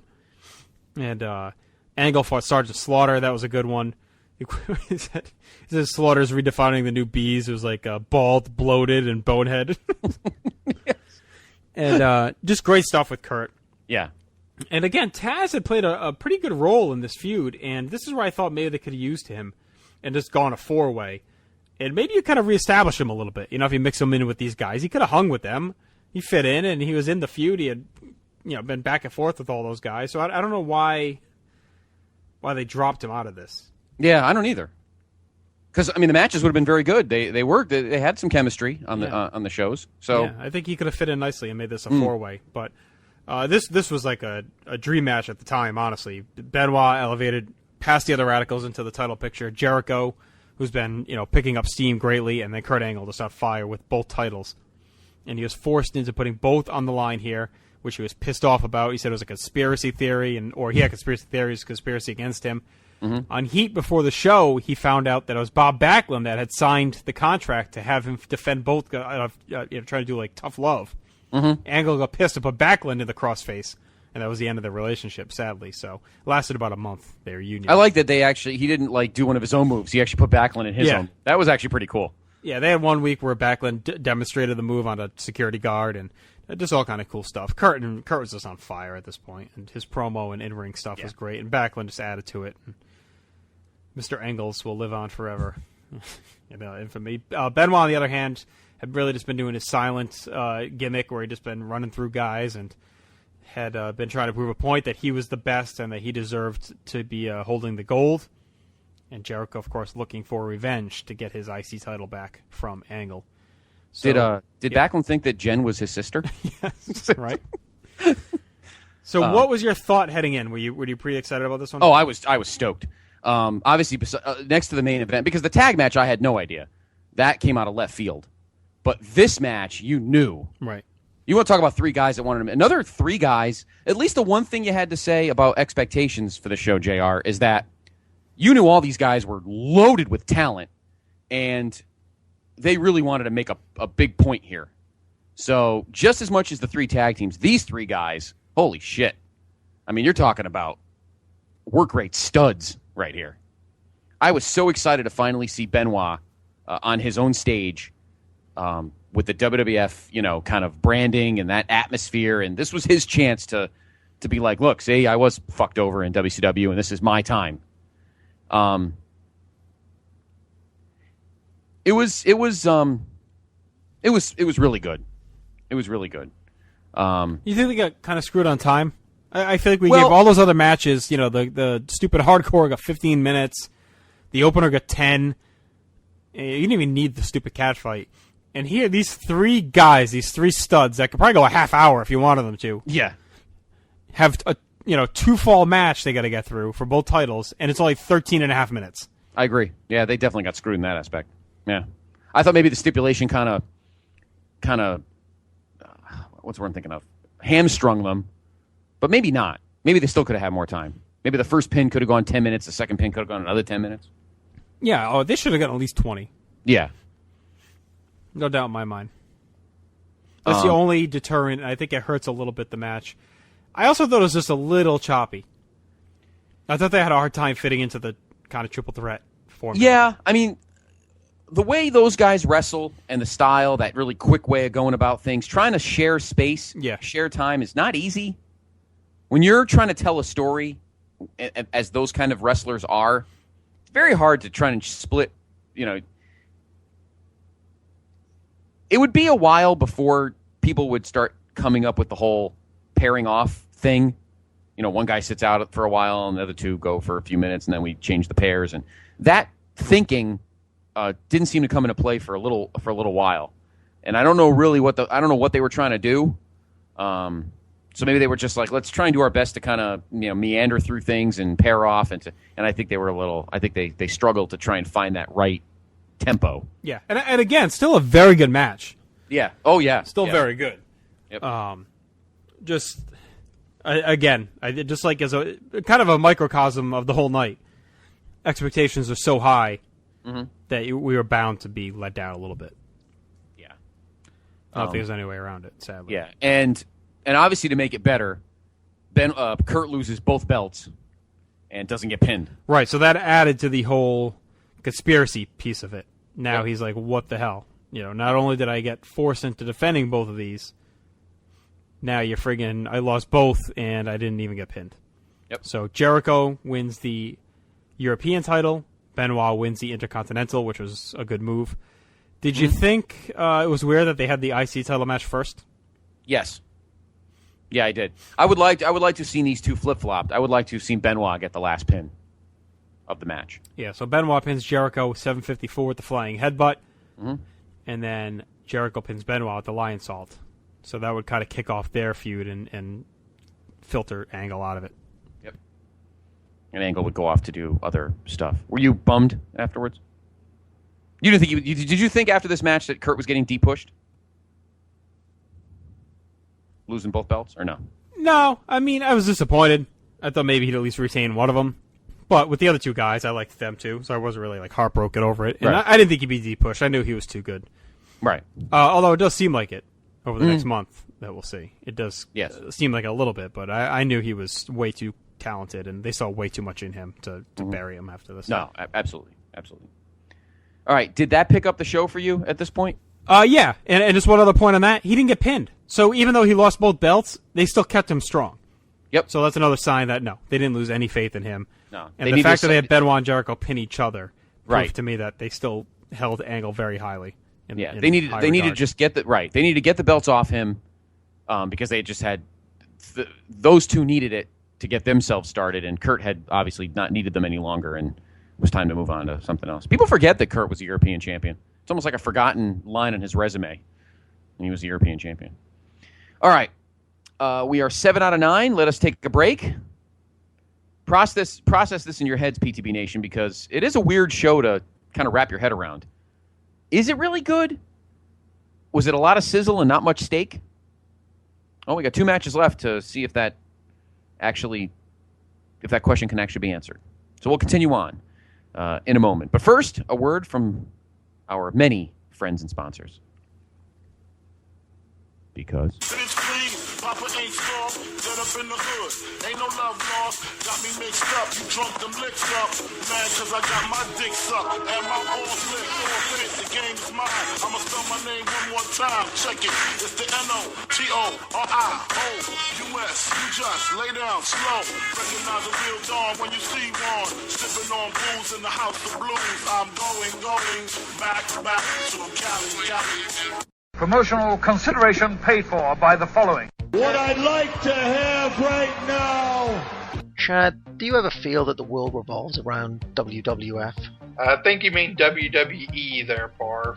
Yeah, whatever, but what about David Crockett? She likes it! Well, what about Jimmy Valiant? I'm gonna get y'all until I get you, Paul Jones. Oh. The Four Horsemen. We are a family, and we are the best.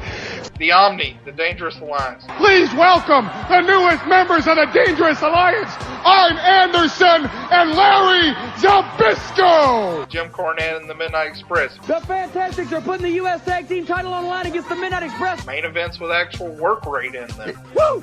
Woo! Woo! All right! It's just not fair to Flair. It's not fair for Flair. If this is what you're looking for, please check out Where the Big Boys Play podcast, the only pure NWA and WCW Supercard podcast out there. While you were in Hollywood making movies, Thunder Lips, I was winning world titles. So a guy from across the pond and a dude from the south, Where the Big Boys Play. It's a great podcast. Harv and Chad are awesome. Check them out. Also check out WrestleChat.net, indeed where it's at. Great message board, plenty of topics to browse, the Still Real to Us podcast, and much, much more. Also, our message board, which is awesome, Bigelow34.proboards.com. It's where PTB really began. Written reviews and a boatload of them. And PTB Nation, we have you to thank for that. Plus the Territory Wars, a whole lot more. If you want a one-touch spot for our show, you can head there. Also head to Stitcher.com and the Stitcher app for all phones and tablets, and more details on that. Also, our good friend Graham Cawthon, historyofwwe.com, the best research site you will ever find. Also, another sponsor to the show, the Wrestling Forum, twfnews.com. They're a wrestling forum, a blog site, much, much more. The guys at TWF creating a wrestling media nation, many blogs, podcasts, vodcasts, yours could be included. They're the official forum of WrestleChat.net and the place to be. We've joined up as well. So check them out. Find out what they're about at twfnews.com. Also, you can check out our show at getthepointradio.com. My good friend Mike. It's a great online radio station. If you're not in the mood for wrestling, but you want to listen to music, pop it on. He plays music all day long. You can also check his archive on iTunes, and all of our shows are there as well. Big site. I'm a nice man. Hey, this is Ed Banger Thrasher, and you're listening to what the fuck is it? The Place to Be podcast, so you better not miss it, because I'm on it. I love 'em, I love to kick 'em, I love to shove 'em, I love to stick 'em, love to float 'em, I love to watch 'em, I love to pick 'em.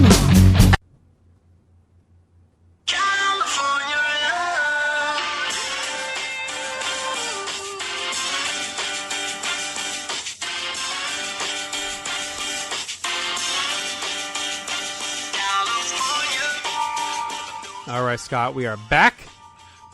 Reviewing WrestleMania 16 for you, of course, straight out of Anaheim, California.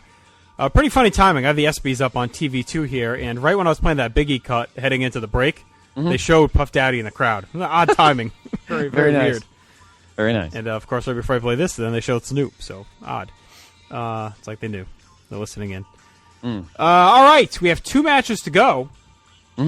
But before we get to that, Scott, why don't we quickly talk about PlaceToBeNation.com? Of course. One-stop home for all things pop culture. Yes. We had a lot going on these past couple days since we last talked to you Monday nights. Of course, Scott and I helming the ship. This is very scary stuff with Brad and Chad away. Hasn't sunk yet, thank God. Reminder, Desert Island Pop Culture Tournament, Round 1. All 8 matches are up. Voting closes this weekend.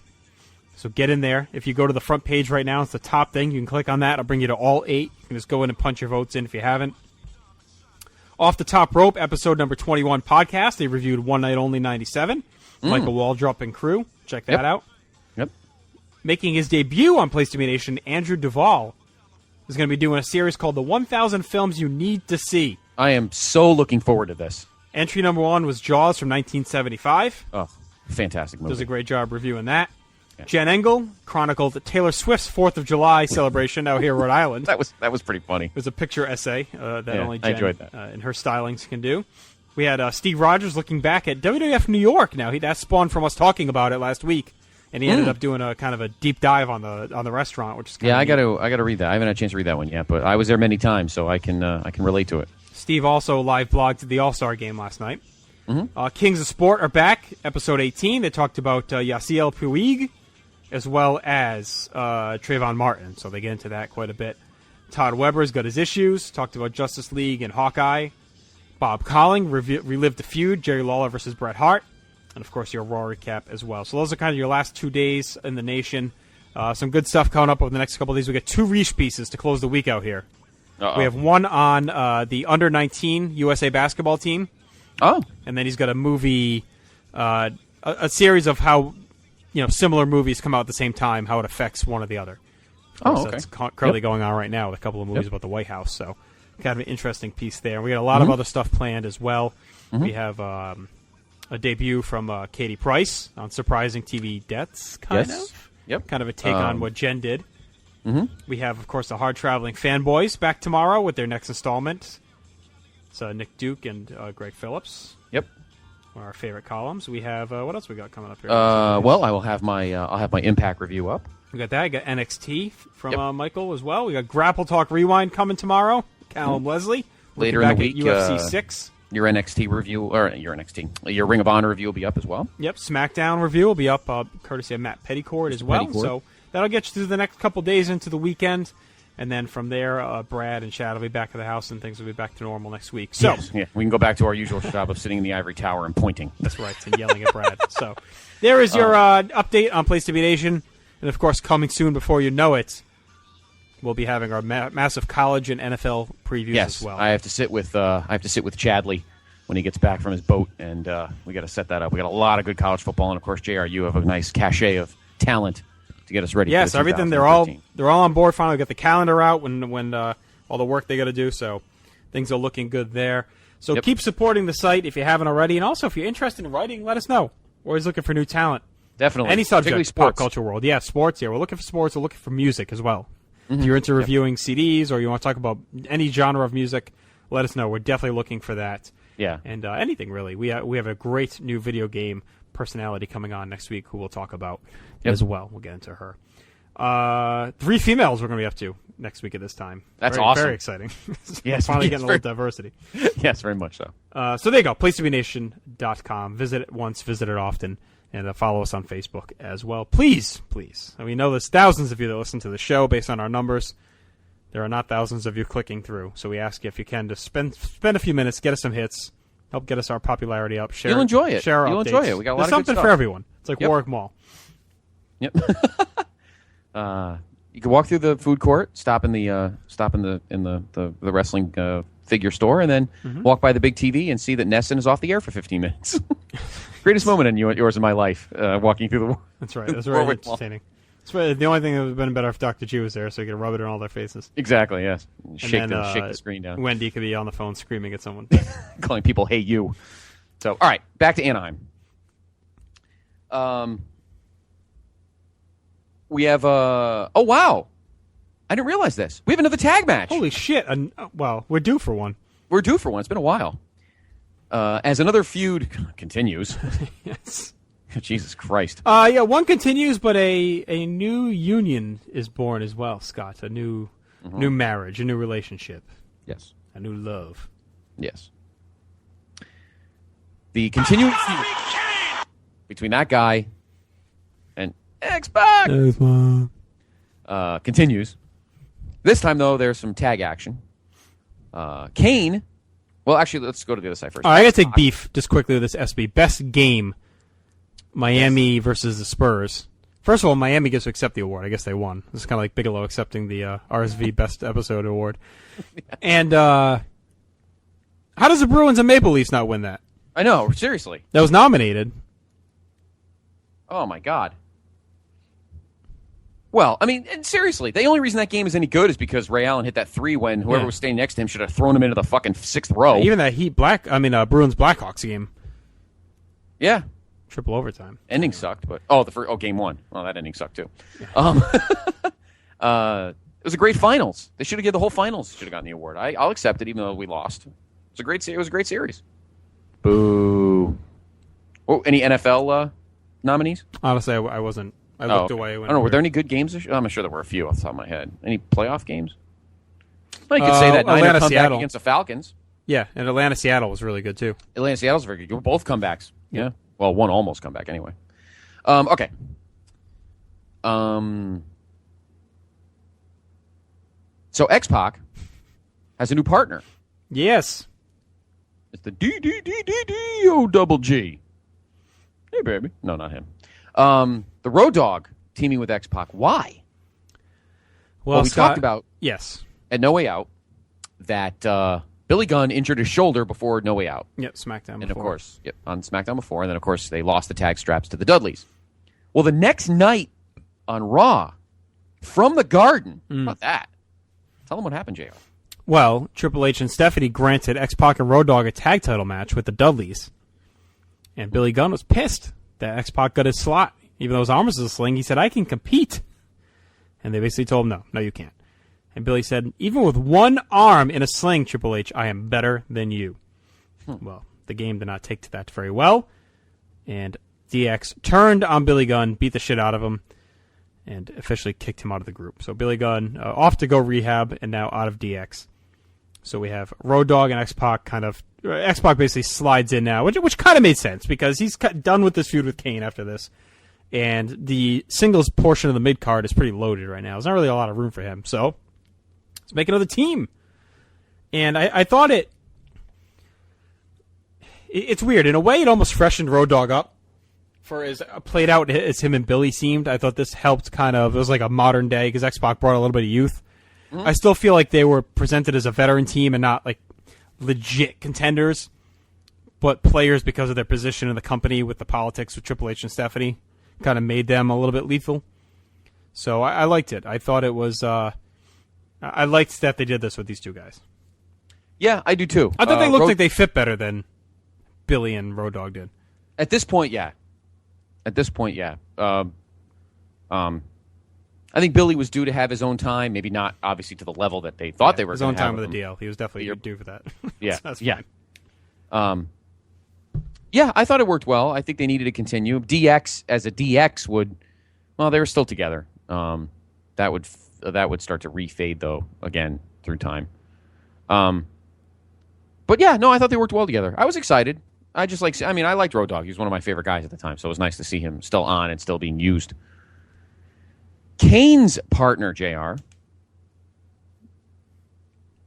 was Mr. Stinkface himself, Rikishi. Yep. Speaking of Stinkface, we haven't talked about that. He had just kind of started doing that, leading it to here, where he would back someone into the corner and stick his dong ass into their face. Yes. That was one of my favorite quotes by JR. It smells like moldy fruit. It smells like meat and cheese. Yes. So Rikishi, yes, was put in here as Kane's partner. I thought this was weird at the time. I know you wanted to get Rikishi on the card. I always thought, like, after this whole Kane and X-Pac feud and all the build, we don't have the singles match blow-off. Yeah. I found it odd, you know? Maybe, and the match is only 4 minutes. Oh, yeah, completely rushed because they need to get to the main event. Yeah, but, because we forgot to mention it last year, we cannot forget this time. No. Even though we're in Anaheim, we are kind of close to San Diego. Not really. San Diego's in the southern part of the state. Well, Anaheim's kind of in the middle. The San Diego Chicken was hanging out. That's kind of cool. It's one of the more well-known mascots, right, JR? Mm-hmm. Country. But, the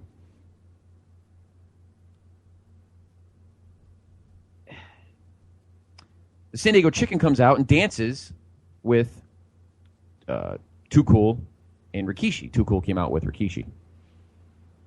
Well,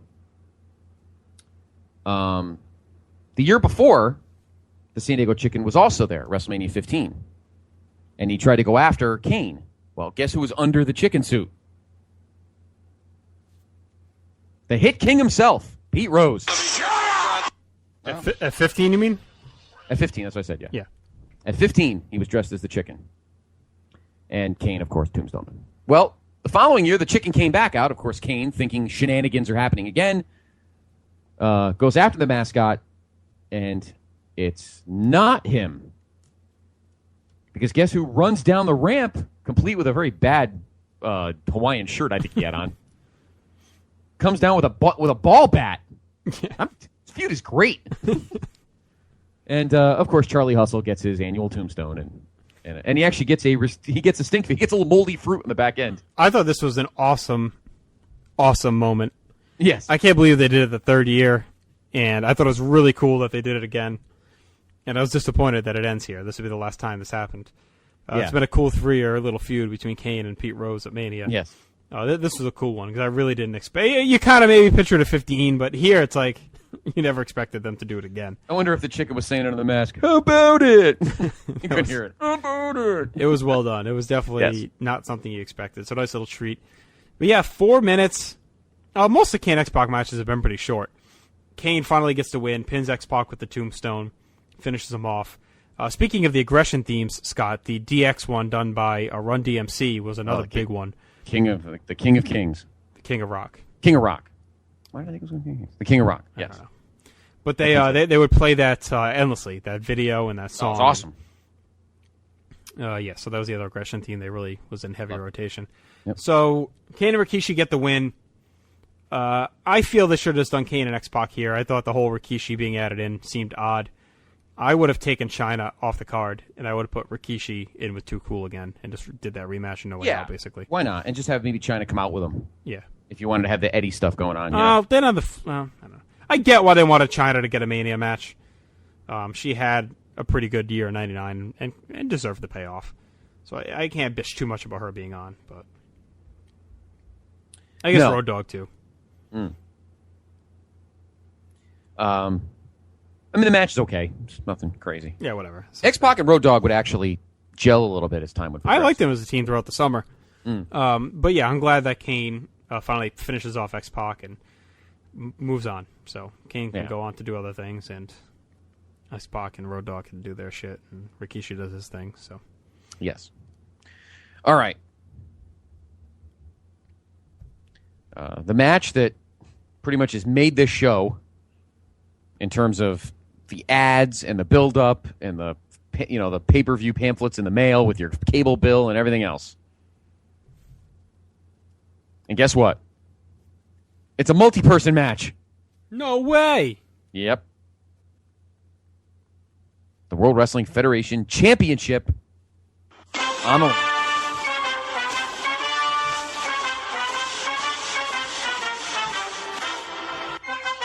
PTB Nation, it is now time for the Rob Houston Memorial Hacksaw Jim Duggan Update.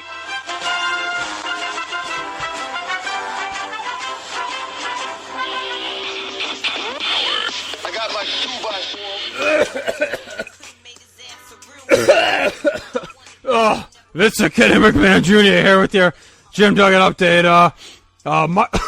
March 1st in Bismarck, North Dakota, Jim Duggan defeated Fidel Sierra and Frankie Lancaster, whoever the fuck those guys are.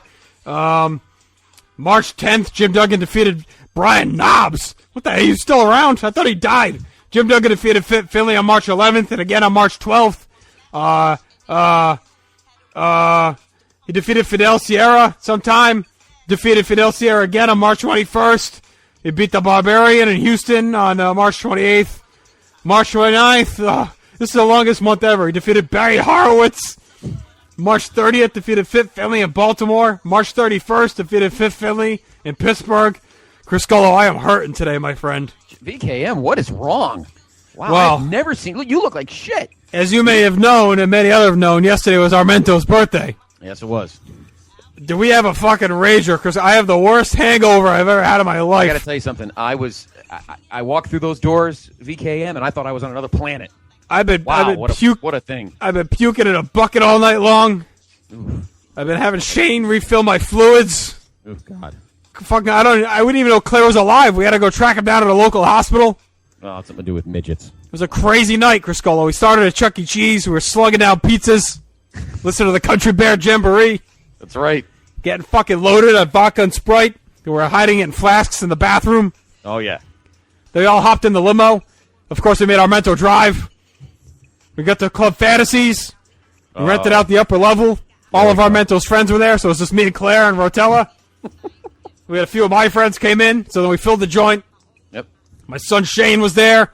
Oh. You were there. Yes, I was. A couple of your guys were there. Yep. It was crazy, man. It was epic. Or, in the immortal words of Barney, legendary. We're still waiting for Rotella's STD test to come back. Yeah, what was that? Wow, he was gone for a while. He had like 7 or 8 girls at once. Oh, my God. I saw some lady leave with Armento's bomber fucking... No, his members-only jacket. Members-only jacket. Excuse me, sorry, my head's a little clouded. You know, you signed it and then drew tits on it. I did? Yeah. I got it. You signed it. You said, yeah, something said, to Lola, thanks for the twins. Wow. Well, I am a big fan of twins. So, there you go. It was a wild night, Armento's birthday. By the way, thanks for sticking the bill with Donna Christianello. Well, that cunt wanted to hang around with us. What do you expect? Yeah, boy, how long does it take her to pay that off? Guys, don't go to the club for the next 3 months. Wendy Richter brought the Coke. Yes. We were light up the back room with the VIP. Ooh. They washed those sheets. We hit up Haven Brothers after. Had some hot wieners. Yes. Went to the Friendly Tap and closed it out. Yep. We were a little 7 a.m. Chris Gullo doing shots of Patron. Oh, yeah. Banging the fucking 1987 women's match. That's right. There's a... Oh, by the way... Velvet McIntyre. Yeah. By the way, you might want to take the Jumping Bomb Angels tights off. Jump Bomb Angels were flying around on the fucking trapeze from the top of the Friendly Tap. Fucking... Yep. I think Claire left with their tights on. Well, they were just swinging out on the trapeze and just fucking banging dudes and flying back up in the air. It was fucking crazy. It was insane. Forget the hangover. I don't think Armento made it. Have you heard from him? I got a text from him today, but none of the words had vowels in them. Well, it just happens. What can you do? Yeah, what do you do? I did get him the Hair Club of the Month for his birthday. Oh, that was very nice. So hoping he at least enjoys that. Yeah, I think he will. The amount you gave him? I think you get one piece of hair a month, and you paste it on the top of your head, so. I think the amount you gave him, he'll look like George Animal Steel. I'm not sure. That was a fucking rager. All right, Crisco, I'm going to go puke some more. I got to make sure Claire's breathing. Take a nap. What's that, Rotella? You got the results in? What happened? Well, was it burning before? What do you mean it's green? You never had chlamydia before? Well, you got it now. It's all right. I've had it 7 or 8 times. You're fine. I'm pretty sure Claire invented it. You'll be okay. Just wear a condom next time.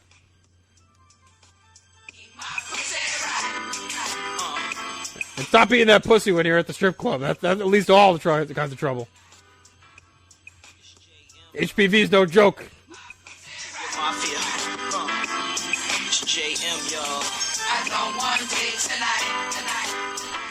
Well, who told you to join up with Tito Santana and double teaming that girl? I didn't tell you to do that. I know Santana likes to fucking party, but let him take care of his shit on his own. He's a sick fuck, Santana. Gave that one stripper the flying forearm across the stage. Then he broke out his El Matador cape. Shit got fucked up, man.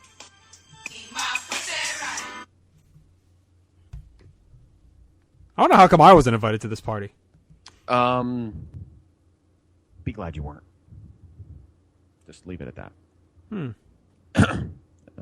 I thought my sunburn was itching. Hopefully that's what it is. Wow. Better talk to Machado. I think he's got the Jumping Bomb Angels tights now. Woo! Wow. He didn't look good, huh? Oof. Looked like the missing link's tongue. Not good. All right. Back to the business at hand. After we... Ooh, God. Ooh, smells like rotten meat and cheese in here now. Not 1, not 2, not even 3, but a 4-way.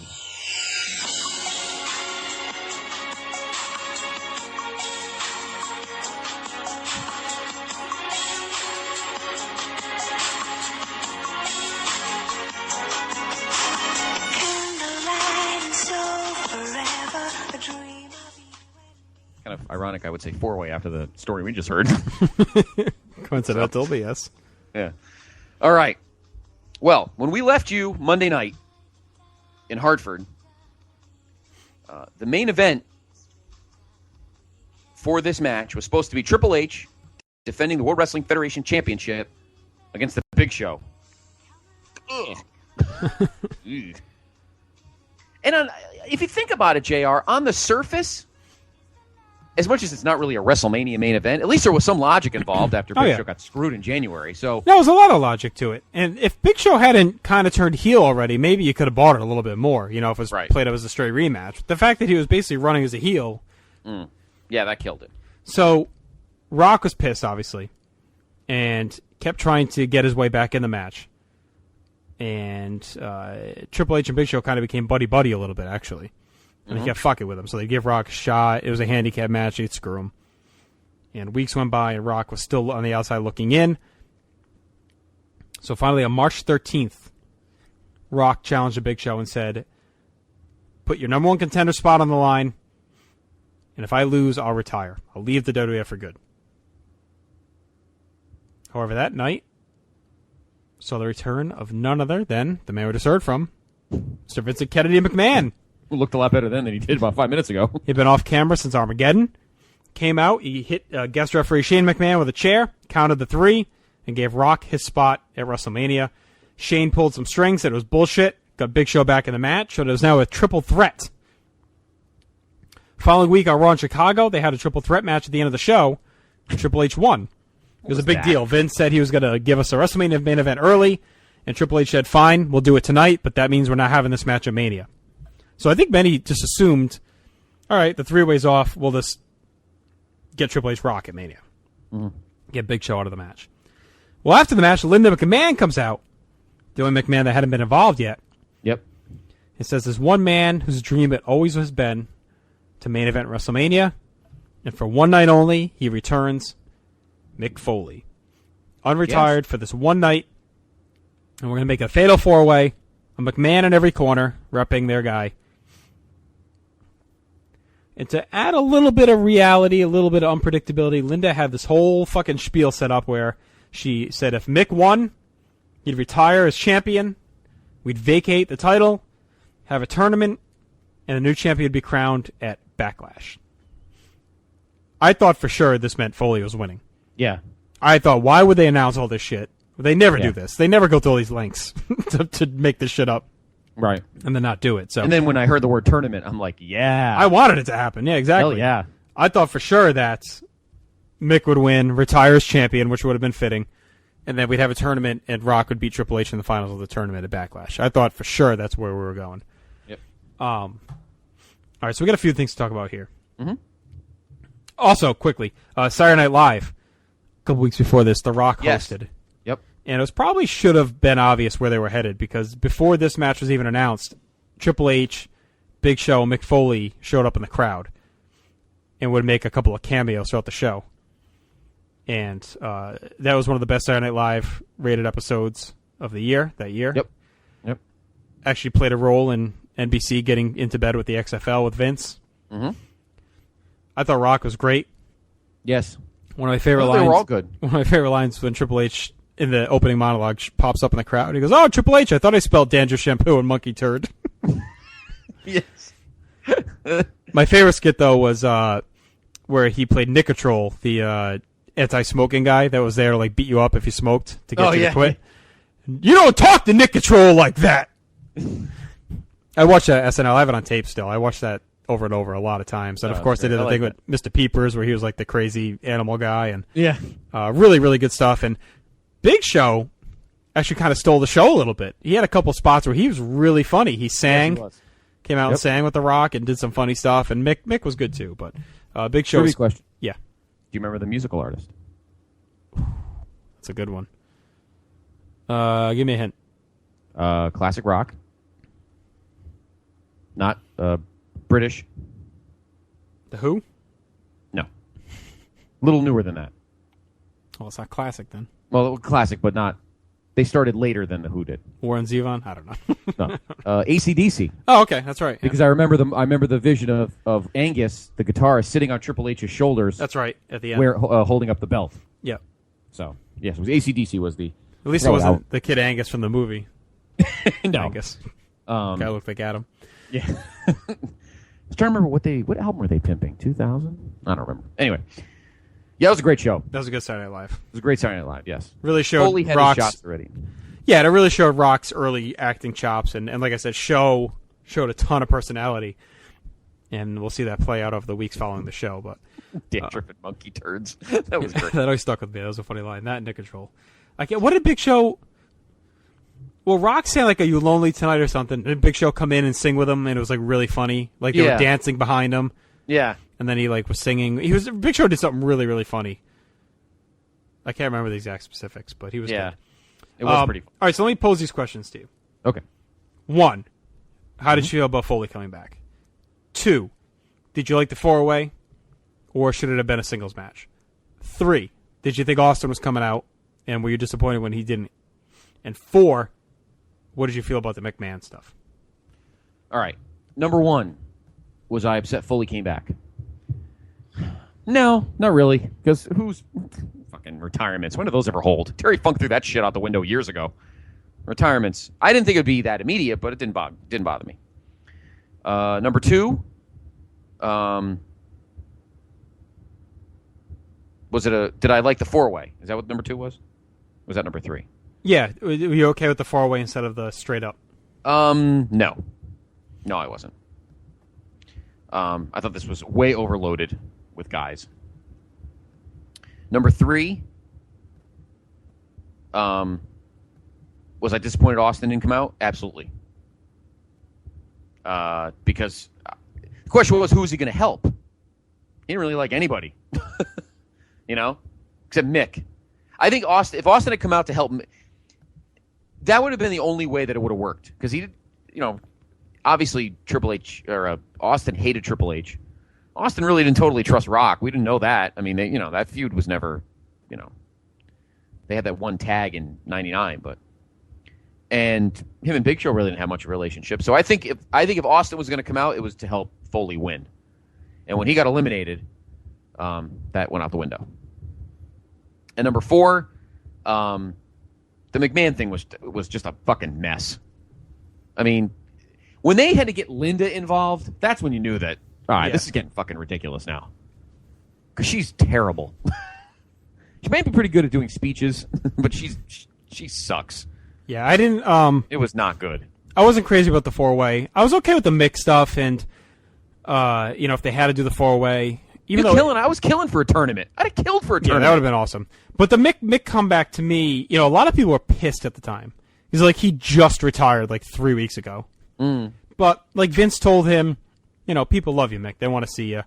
And as long as it was solidified as a one-night-only thing, it almost was a more fitting ending for him. Well, No Way Out was pretty cool, but I didn't like how different he looked. How he wrestled as himself, and he had, the blue flannel and the weird curly perm. He kind of looked...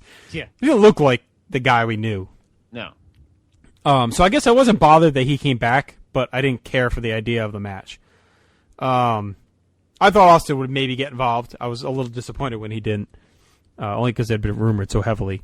Right. The McMahon thing I thought was stupid, too. I thought it was overload at this point. I liked Vince as the face, helping Rock, but I didn't think we needed them all at ringside in the corner.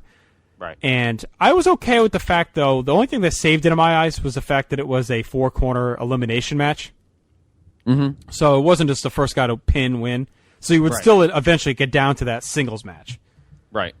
And we see it here because Big Show's out in 441, which surprised me. Yeah, what was that about?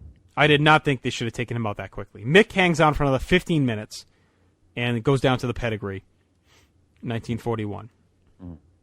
So now I'm cool with it. I'm like, all right, we're going to get a full, basically, Triple H Rock match. And they go for 17 minutes. Right? 17 minutes. Yeah, because the total is 36-28. So it's like a whole, basically, solo Mania main event. So we got that match anyway, that we thought. I did not like the ending. I didn't either. Vince comes in, screws Rock, Triple H wins, and the whole McMahons all hug and embrace in the ring. Rock beats them up after. Gets his heat back. I'm not a big one for saying, faces always have to leave Mania with the title, but this felt like... I am. This felt like, oh my god, again? The case was starting to build a little bit with Triple H here, and it was like, did they really need to do this? And I get what they were trying to do. We'll talk about it more, I guess, next Monday. Mm-hmm. They wanted to pop the rating for Backlash. Right. And figured, Mania is going to do a lot of buys anyway. Let's save the title match, solo match for Backlash and go all in there. But the show was so hot, I think Backlash would have done well anyway. Oh, absolutely. Yeah. I think it would have done well anyway. I think Rock. I think they should have done Rock Triple H here. And maybe this is where you shift the pieces around. Maybe you do Kane, X-Pac solo, and you do Rikishi Big Show, if you want to get Big Show on the card. That's a fun match. That would have been cool. You do that. And then you get Rikishi into a match, you get Show into a match, you get X-Pac and Kane solo, and then you get Rock Triple H. Rock Triple H is the match everyone wanted to see. And don't bring Foley back at all. I wouldn't have brought Foley back. I'm fine with how they did it. It doesn't bother me that they did it, but I wouldn't have done it. I don't think you needed to. I wouldn't have done it either. I would have maybe just had him. He could have been the ref, maybe. Triple H Rock or something, if you wanted to have him there. But I think everyone wanted to see that singles match. And on a night where we only had no solo matches besides the stupid cat fight, to do another 4-way main event, that, like I said, at least it boiled down to a singles match. And the match is fine. I don't mind it. I don't think it's bad. It's solid. But I thought the end was a complete buzzkill. I think so, too. I mean, Triple H and Vince destroying each other in December. Yeah. And now they're buddies. If they had to be forced together, I would have liked to see it be a little more forced than make it like it was this big plot all along. Right. It's like, do we need all these guys together on the same side? And I liked Vince as the face battling him off. I do, too. I would have liked to see Vince and Rock as an uneasy union trying to take the title off Triple H. And if you want to put Shane with Stephanie, that's fine. But it was a lot. It was too much. Yeah. It was too much. I agree. Good match. I was kind of surprised that Big Show got knocked out so quick, too. I don't understand. I would have thought Mick would, if anyone. But I guess if you're bringing Mick back, you might as well use him. No. If you were going to do a multi-person match, you should have had Mick win. Yeah, I mean, if you want to hold off on Rock winning, I think Mick winning and doing the tournament's fine. I guess maybe on the flip side, though, does that hurt? I mean, are you going to take the belt off Triple H again this quick, and then have Rock beat him in the final? I don't know. Maybe it means more for Rock to take the title off Triple H after he's had it for a while now. Maybe, yeah. You've shoehorned so many guys here. Yeah. You should have just done Triple H Rock. I agree with you. Just I think they completely outthought themselves here. Yeah, I think they overthought it way too much. Yeah. They put way too much overthinking into this. Yep, I agree. They should have just went with the money match and figured the rest out from there. I would have put Taz in that triple threat, made it a 4-way. I would have maybe just cut off that opening tag. Maybe stuck those guys in the hardcore match or something if you really wanted to get them on the card. I would have put Kane Rikishi as a solo. Kane X-Pac as a solo, Rikishi Big Show as a solo. Road Dogg doesn't need a match. He can just either be in the hardcore or he can just be in X-Pac's corner. And then I think it makes the card a little more fleshed out. You get a few more singles matches and not as forced. Yeah. So I give this thing, for all the shitting we did, I'm still going to give it like a B minus. That's what we gave it on our middle of the road. Not a great Mania, not one of the legendary Manias. If you look at it in the context of the time, I think it's middle to upper of the Manias throughout the first 16. I think as time has gone on, it's dropped down the list to where now it's like in the bottom half. Yeah. So that's kind of hurt it. Man, this is I'm only getting depressed during this because they're doing this whole long montage on Robin Roberts, and it's just really sad. So I'm like trying not to cry while I'm doing this review. Oh, jeez. Yeah. Solid Mania. Solid pay-per-view. Disappointing for a Mania. I'll put it that way. If this was like a Judgment Day or something, if you cut out a couple matches, it would have been very good. But for a Mania, I thought it fell flat. Yeah, it was. There was just too many people. Just too many people, and too much. There was definite overthinking there that did too much. So I would have been perfectly happy. Again, if you're going to have all these guys, I think Mick should have won. Finally gets it over on Triple H. Although, does Rock end up do you not make it an elimination then? That way Rock doesn't have to get pinned. I don't think Mick could have won. Now, the more I think about it, it's like you did all that build up with Triple H over the last 2 months. You're going to undo it by an out of shape guy that hasn't wrestled in 5 weeks now. That looks like looks like a middle-aged woman. Yeah. I know, it looked terrible. Why did he get his hair cut? Well, I don't think he thought he was coming back. I think he thought he'd be off TV for a while. Wait a minute, why are they doing a piece on Robin Roberts? I think she's going to get Lifetime Achievement Award or something. Oh, okay. I was going to say, I thought she died. I'm like, what? No, it's just been really... it has an uplifting ending, but there were parts of it that were really depressing. Well, she was, she had breast cancer. I know, that's the story, and leukemia. Yeah, big deal. You have to tell me. I just watched the whole montage on it. But yeah, so I don't think you could have Mick won. I think you would have undone the goodwill you did with him putting Triple H over, and you can't eliminate Rock, and I don't know. You want to vacate the title again? We just did that with Vince. Mick should have stayed at home. Triple H Rock. That was your money match. Overthought it. All right, that's what we think. Let's get 5 minutes of feedback, and I will start with Dragon of Rockwell.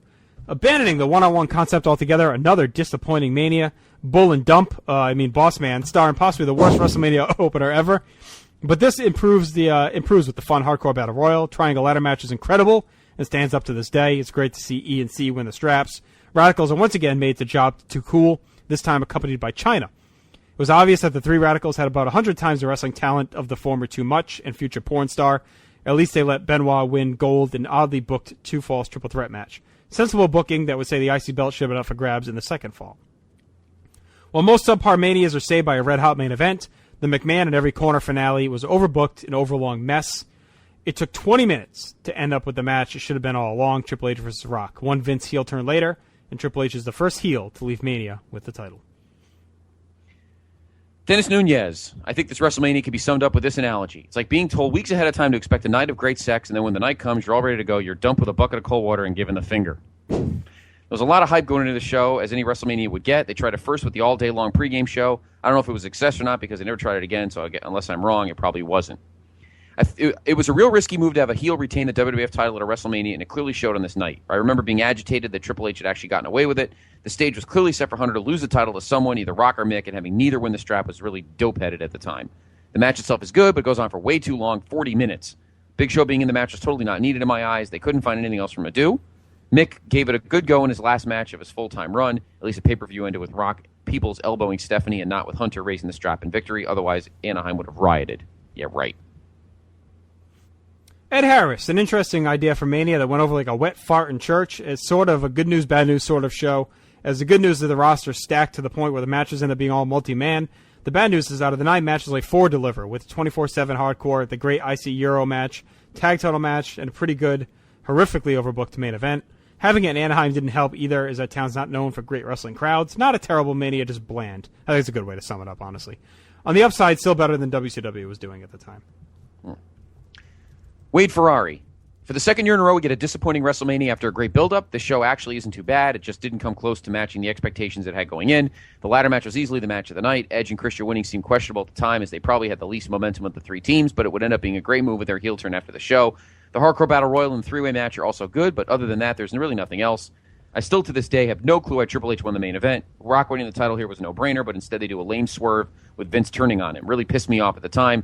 The People's Elbow on Stephanie helped take the sting away a little bit, but not much. Safazio Diafazio. Yeah. WrestleMania 2000 was okay. I remember hearing about the possibility Austin versus Big Show match, but that didn't happen because Austin's neck injury for the first TLC being on the card made things better. Main event was just crazy. Vince turning on Rock like I didn't see that coming. I was amazed that the build to our next show would start the night after WrestleMania. The only problem was Foley being in the match. No disrespect to Mick, but not for this match. The show itself is good. Oh, and no Taker Yucks. I forgot about that. Lol. Jay Hinchy. I know some people don't like this WrestleMania, but overall I've come to like it. No way. Really? I know some say the Anaheim crowds don't bring the juice a lot of the time, but here I thought they were into everything. I love the triangle ladder match, the 2-fall triple threat, and the Hardcore Battle Royal. It was good to see Edge and Christian finally get a tag title run after working so hard and long for it. Chris Benoit taking home the IC title is a good moment, and Y2J winning the European title is cool too. The Battle Royal is just fun, and I always enjoyed the 24/7 rule, though I do think the ending was botched a little bit. Triple H retaining in the main event at the time really made me mad, as I wanted The Rock to win so badly, but looking back, we get a bigger payoff the next month. The rest of the show is not bad, but it was odd not having a single one-on-one match. Well, there was one. It was still better than the god-awful uncensored pay-per-view that WCW put on 2 weeks before this. Steve Rogers, some good things to like in this one, even though it's historically looked at as one of the worst of all times. Hardcore was fun. TLC was epic. Euro and IC Triple Threat were also epic as well. Great way to keep Angle's heat by having Jericho and Benoit pin each other. Main event, even though it just boiled down to itself to the expected matchup, is textbook overbooking, even without Russo. Just too many twists and turns to get to the match. For the first time, fans were not sent home happy for Mania. Corey Ferreira. 2-match show that is what this is. God, this show is so bad. The Hardcore Battle Royal, while fun, is just a confusing mess of men in the ring. TNA and Head Cheese, yep, another shitty match. Tag Team 3-way ladder match is awesome. Just not going to go on about it because everything that has been said about it has. Terry and the Cat then kill any heat the crowd had. Again, the WWF booking team is stupid, having comedy faces beat their new heel group. Good job, Vince. Jericho, Angle, and Benoit have a 3-way, which is underlooked by the ladder match and would set the tone for some great mid-card matches in the future. Kane finds a new friend in Rikishi as they beat sort of DX. The main event is fucking dumb. Why wouldn't they just do Rock Triple H like normal rather than just hand Foley a WrestleMania main event 1 month after he retired and try one last time to make Big Show relevant? It all blows down to the McMahons in the end. Oh, and Triple H retained his title because the McMahons made nice with each other. Yep, what a show this was. And Meltzer has 1/2 star, 1/4 star, 1/2 star, minus a quarter, 4. Wow, 4 stars. Didn't give it 5. -1, 2.5, 2 3/4, 2 3/4, 1 and 3. And we'll wrap there. There's your 5 minutes of feedback. Apologies to those we didn't get to. Scott, we got trivia. Who we got? We do. Got a good matchup. 2 good matchups tonight. We have our good friend, Mr. Jay Ouimette, taking on Mr. Pfaff, Austin Pfaff. And a pretty good matchup here. Todd Weber taking on our man, JD, Jordan Duncan. All right, let's get to that. We'll come back and wrap up.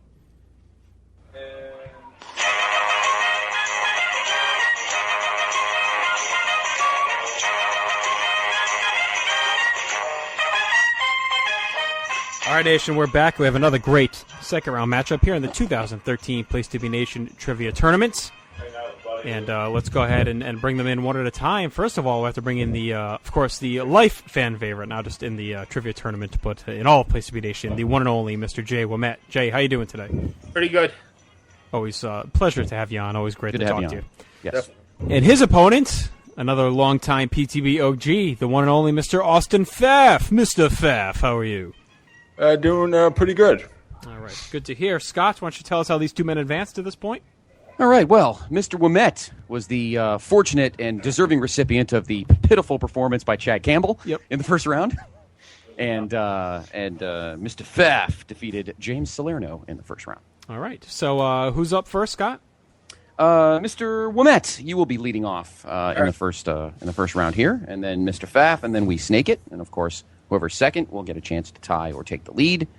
First to three advances to the quarterfinals. Just to repeat what JR said, 10 seconds for the easy on this first one, then 2 mediums after that. If we go to OT, 30 seconds on the hard level. All right, the great Mr. Ouimette, you are up. We'll take 66. 66. Didn't even want to wait for the... It's a machine. Okay. All right, 10 seconds. Yes. What pay-per-view was the first to be held at Philadelphia's legendary Spectrum?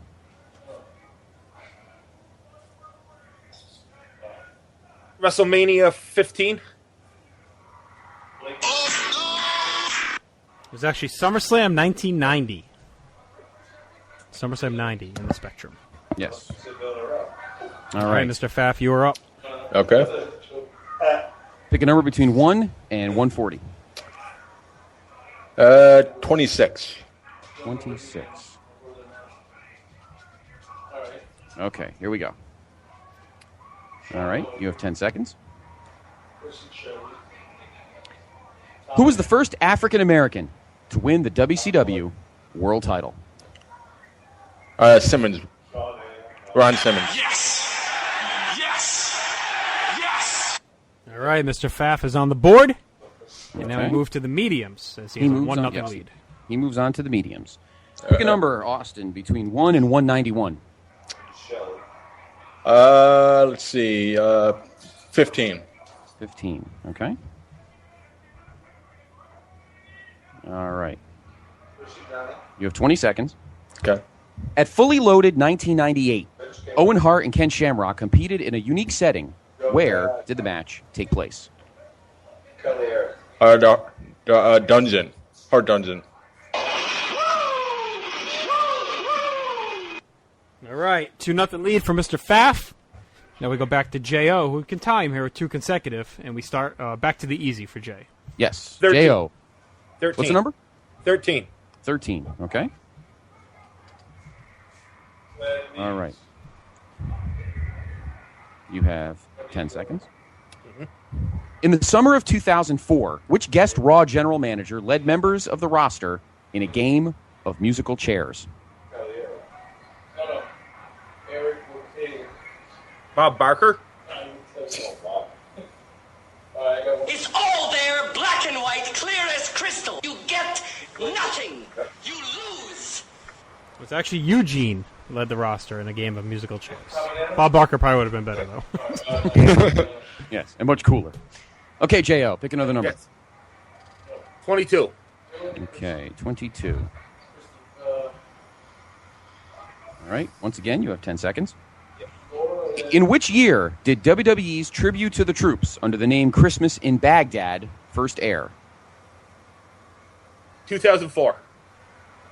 Nothing for you. A year off, Jay. It was 2003. First tribute to the troops. Okay. All right, Mr. Pfaff, with this Yes. medium correct, you will advance to round number 3. Okay. Pick a number. 50. 50. Okay.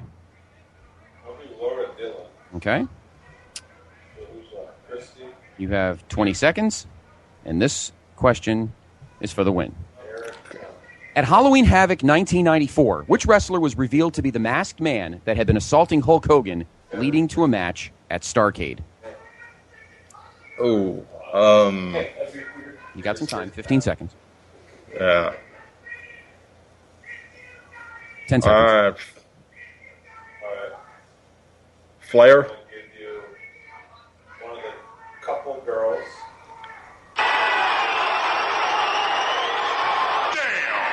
It was actually Brutus Beefcake. Oh, okay. All right, so this keeps J.O. alive. Pfaff, you can still take a 3-0 lead here with a win. That would put J.O. in must-win category. So. Okay. Pick a number. Let's see. 3. Okay.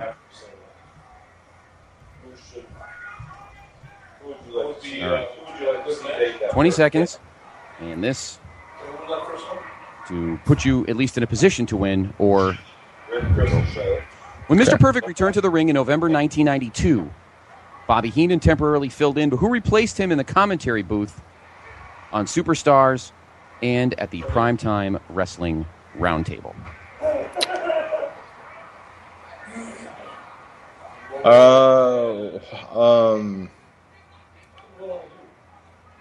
10 seconds.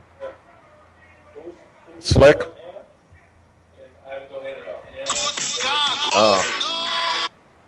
It was Jerry the King Lawler. Oh, okay. All right, Jay, we're back where we were when we came to you last time. So you're at the easies with a chance to try and tie this thing up with 2 right. Yep. Okay, Jay, pick a number. 5. 5. Okay. All right. 10 seconds. Yep. Which pay-per-view in 1996 did Owen Hart lend commentary due to his kayfabe broken arm? King of the Ring. Very nice. High five. All right, Mr. Pfaff left the door open. Now, Jay, with an answer here in the medium, if you get this one correct, you'll be all tied up. Pick another number. 10. 10. Okay. All right, you have 20 seconds to tie the match. In 17 pay-per-view non-Rumble matches, how many times was the Ultimate Warrior pinned? No. 1.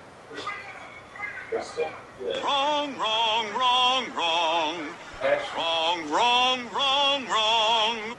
So close, Jay. It was twice. He was pinned twice. Okay. All right, Mr. Pfaff. All right. This is it.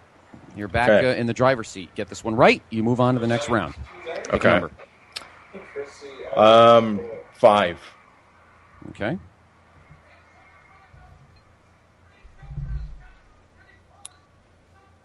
All right. 20 seconds for the win. Who ended the Road Warriors' final WWF Tag Team title reign?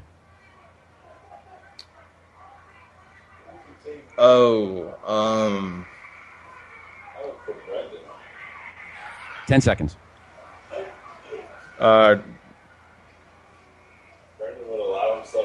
Natural disasters. To do worse than Josh Richer. This is the New Age Outlaws, 1997. Oh, yeah, I was thinking of like early 90s for some reason. Okay.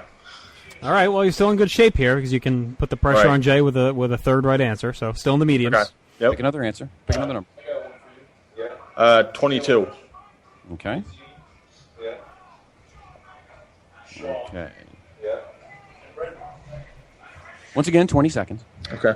Rey Mysterio has often dressed as a superhero in big matches. Name 3 of the characters he has dressed as. Joker, Flash, Captain America. All right, Mr. Pfaff. Pressure has been put on Mr. Ouimette, and of course it was Joker, Daredevil, Flash, Captain America, Spider-Man, Silver Surfer, Iron Man, Avatar, and the Phantom. Those are all the choices. Okay. All right, Jay, all right, J.O. you need to get 2 right to stay alive here. Yep. Pick a number. 15. Okay. All right. Need to keep this to stay in the match. Yep. At 20 seconds. What was the name of Mark Henry's transgender hookup, courtesy China, in late 1998? get Dilla, Rel. 10 seconds. Sherry. It was Sammy, the one and only Sammy. So Mr. Pfaff advances to the Elite Eight. Yep. Mr. J, great job getting this far, and you stayed in there, so you kept the battle going. Yes. It was a good one. We'll be in touch with you, sir. Best of luck, as always, with everything you got going on. And Mr. Pfaff will be in touch for the third round. Sounds good. All right, Scott, let's take a break. All right.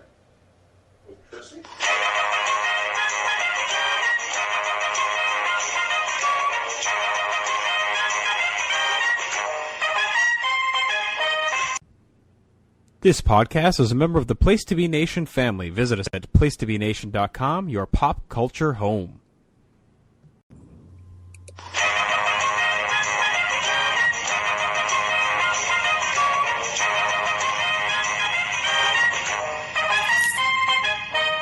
All right, Scotty Not Hottie. That music can only mean one thing, and that is, of course, the continuation. Round number 2 here in the PTB 2013 Trivia Tournament. Mm-hmm. And this is quite the battle here. We have 2 original members of Place to Be Nation, 2 guys that go way back to old school sons of bitches. So let's go ahead and bring them in. First, we'll bring in the guy who was a little bit of an upset win in round 1. The winner of the PTB episode 50 Best Fan Contest. We want to make sure that one lives on his resume forever. That is, of course, the one and only Todd Weber. On his resume forever? And Yes. of course, the one and only Todd Weber. Yes. All right, Todd, how you doing? Gentlemen, what is up? How's it going tonight? Look at this fucking guy, his own theme music.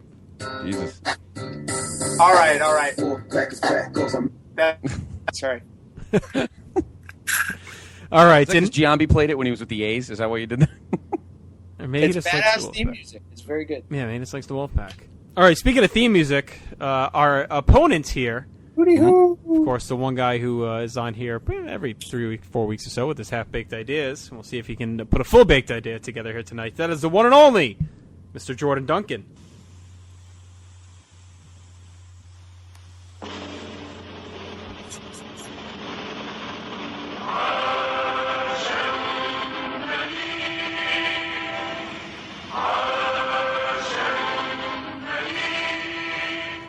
Greetings from the nation of Jordan. The next Was that time Andre the Giant's theme music? The next time you're on, I expect you to sing this song. That is the national anthem of the nation of Jordan. Okay. Well, that's one trivia question you knew. Let's see if you can do better on the rest. I thought maybe it was the theme that Andre played when you saw him win the 1979 Royal Rumble. That counts as a point, right? None of these things do. You wish. All right. Jordan, number 1, USA, Hawk Fui. All right. Easy, medium, fellas. 10 seconds and then 20 for the mediums. First to 3, snake order. You guys know the rules. Who's up first, Scott? Mr. Weber, out on the left coast, will Mr. begin. Webbs. Todd, pick a number between 1 and 140. I picked number 112. 112. Okay. All right. Okay. Okay. You have 10 seconds. What was the NWA's equivalent to the World Wrestling Federation's Saturday night's main event, where big shows would be televised for free TV before pay-per-views? Clash of the Champions. Pretty good. I hope you play the lottery, Weber. No one has ever had a luckier streak of number guessing than you have in this thing. Yes. I whatever it is, I picked the ones I know. Jesus. All right, Duncan. Okay. It sounds Right. like Scott's opening these questions out of Easter eggs or something. Yeah, I know what you're I'm just making sure they're totally blocked out so they're not used again and we don't hear any, you know what. All right. It's like you're drawing with a crayon on the paper. Why is it making all that noise? All right. You're now in the I'll go mediums. No. Oh, Jordan's just going. Oh, my God. This guy's a disaster. All right, Jordan, you get an easy question. 1 to 1. All right, Todd, you get the next 3 questions, and they're all hard, and you get 4 minutes. See, this is what I deal with, you guys. You think this is all so seamless. This is what I deal with. I'm editing for days. All after this we because you had to record complain these. about how often I open. I mean, you guys are ridiculous, really. Complaining about the questions. Anything better to do with your lives? All right, Duncan, pick a number and shut up. 25. All right. Let me pull the egg out here. Okay. All right. 10 seconds. Who turned face by refusing to retrieve Ted DiBiase's stolen $1 million title after he discovered his manager had accepted a bribe in return? Virgil.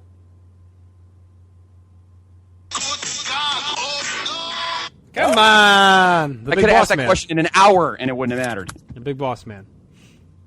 Oh, okay. Whatever. All right. Pick another number.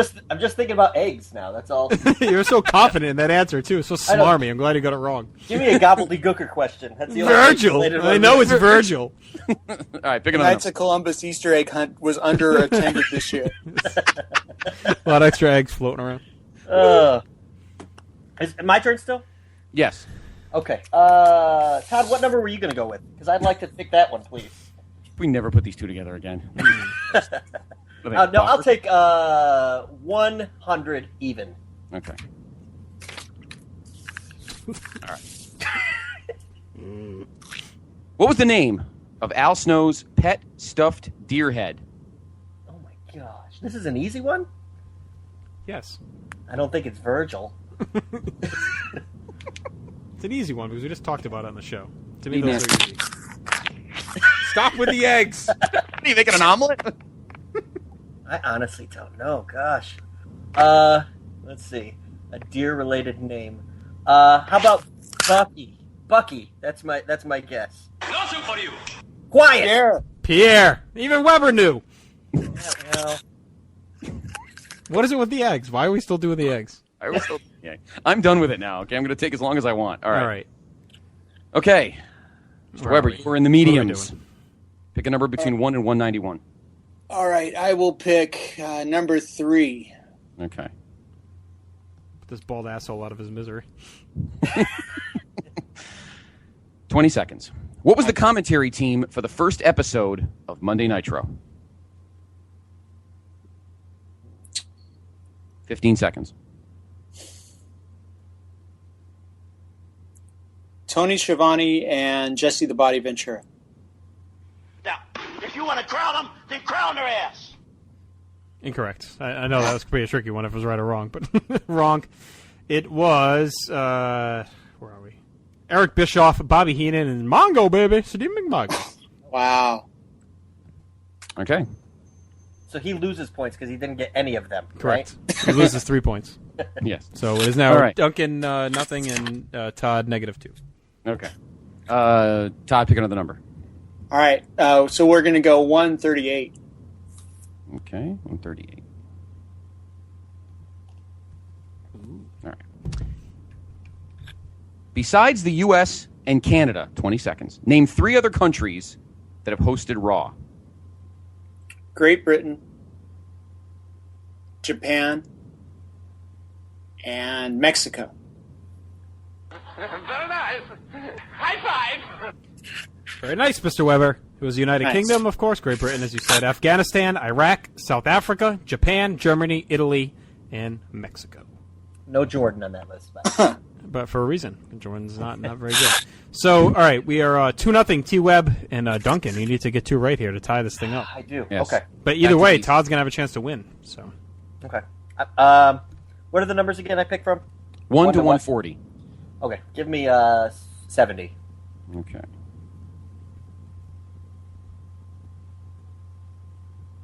better get this one. Okay.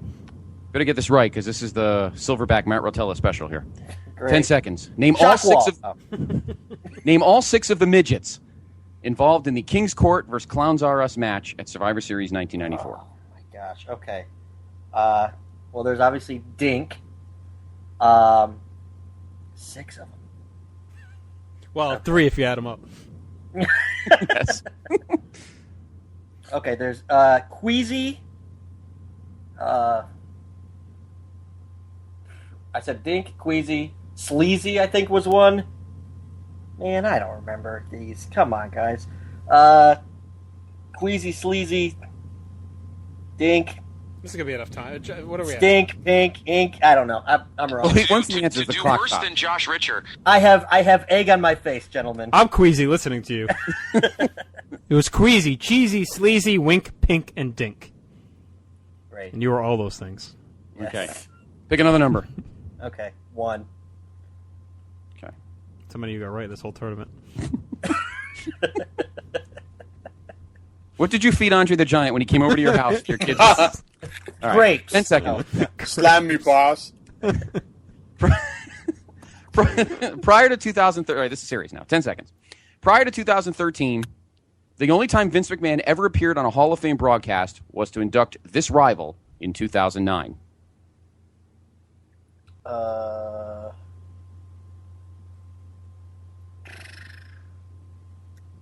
Man.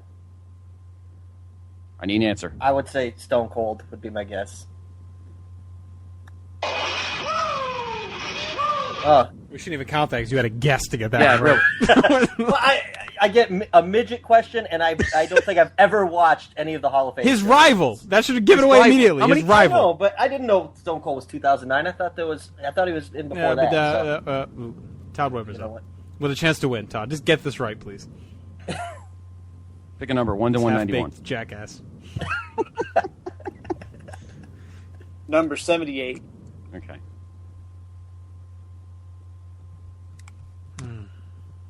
Okay, it's interesting. All right, this is for the win. Please. You have 20 seconds. At Slamboree 1997, who made his WCW debut by saving Glacier from an attack at the hands of Mortis and Wrath? Ernest the Cat Miller. Yes! I'm sorry, Jordan. Woo-hoo! You are not. I'm sorry. All right, T-Web advances to the Elite Eight. Holy shit. Yes, be my valet next round. Jordan's going to the fucking Chad Campbell disgusting dirt pile of losers. You know, this is the second year in a row I've been host. Oh, yeah? Why's that? Because I don't get questions right. Yes. All right. Because I'm tired of midgets. All right, Duncan loses as expected. T-Web moves on. Congratulations, sir. We'll see you in the Elite Eight. Until then, we are taking a break. Scott, let's go. All right.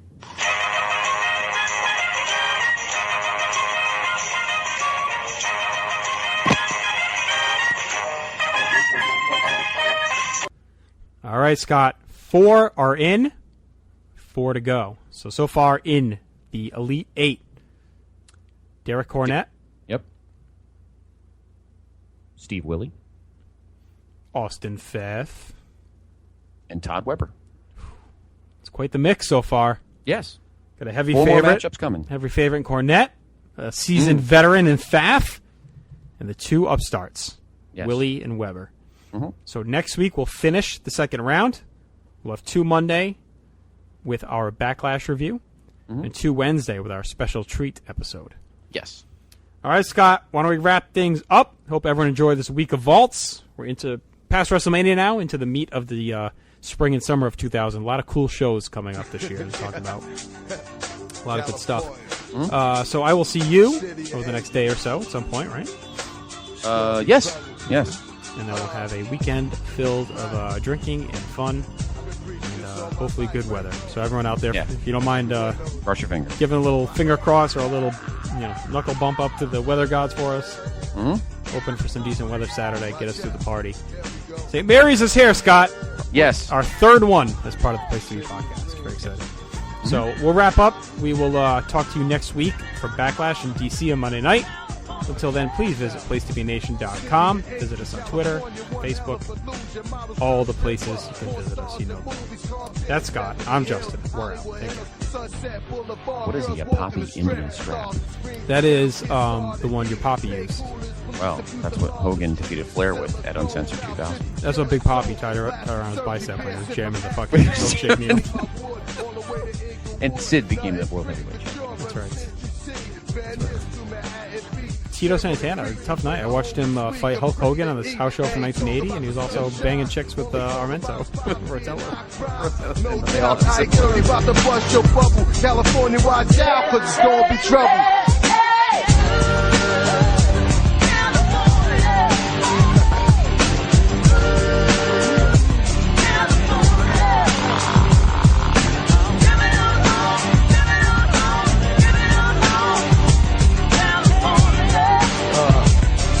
Trouble.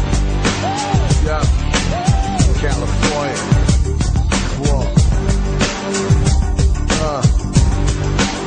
What's up? We gonna keep running with it? There we go. LA. city of angels. California.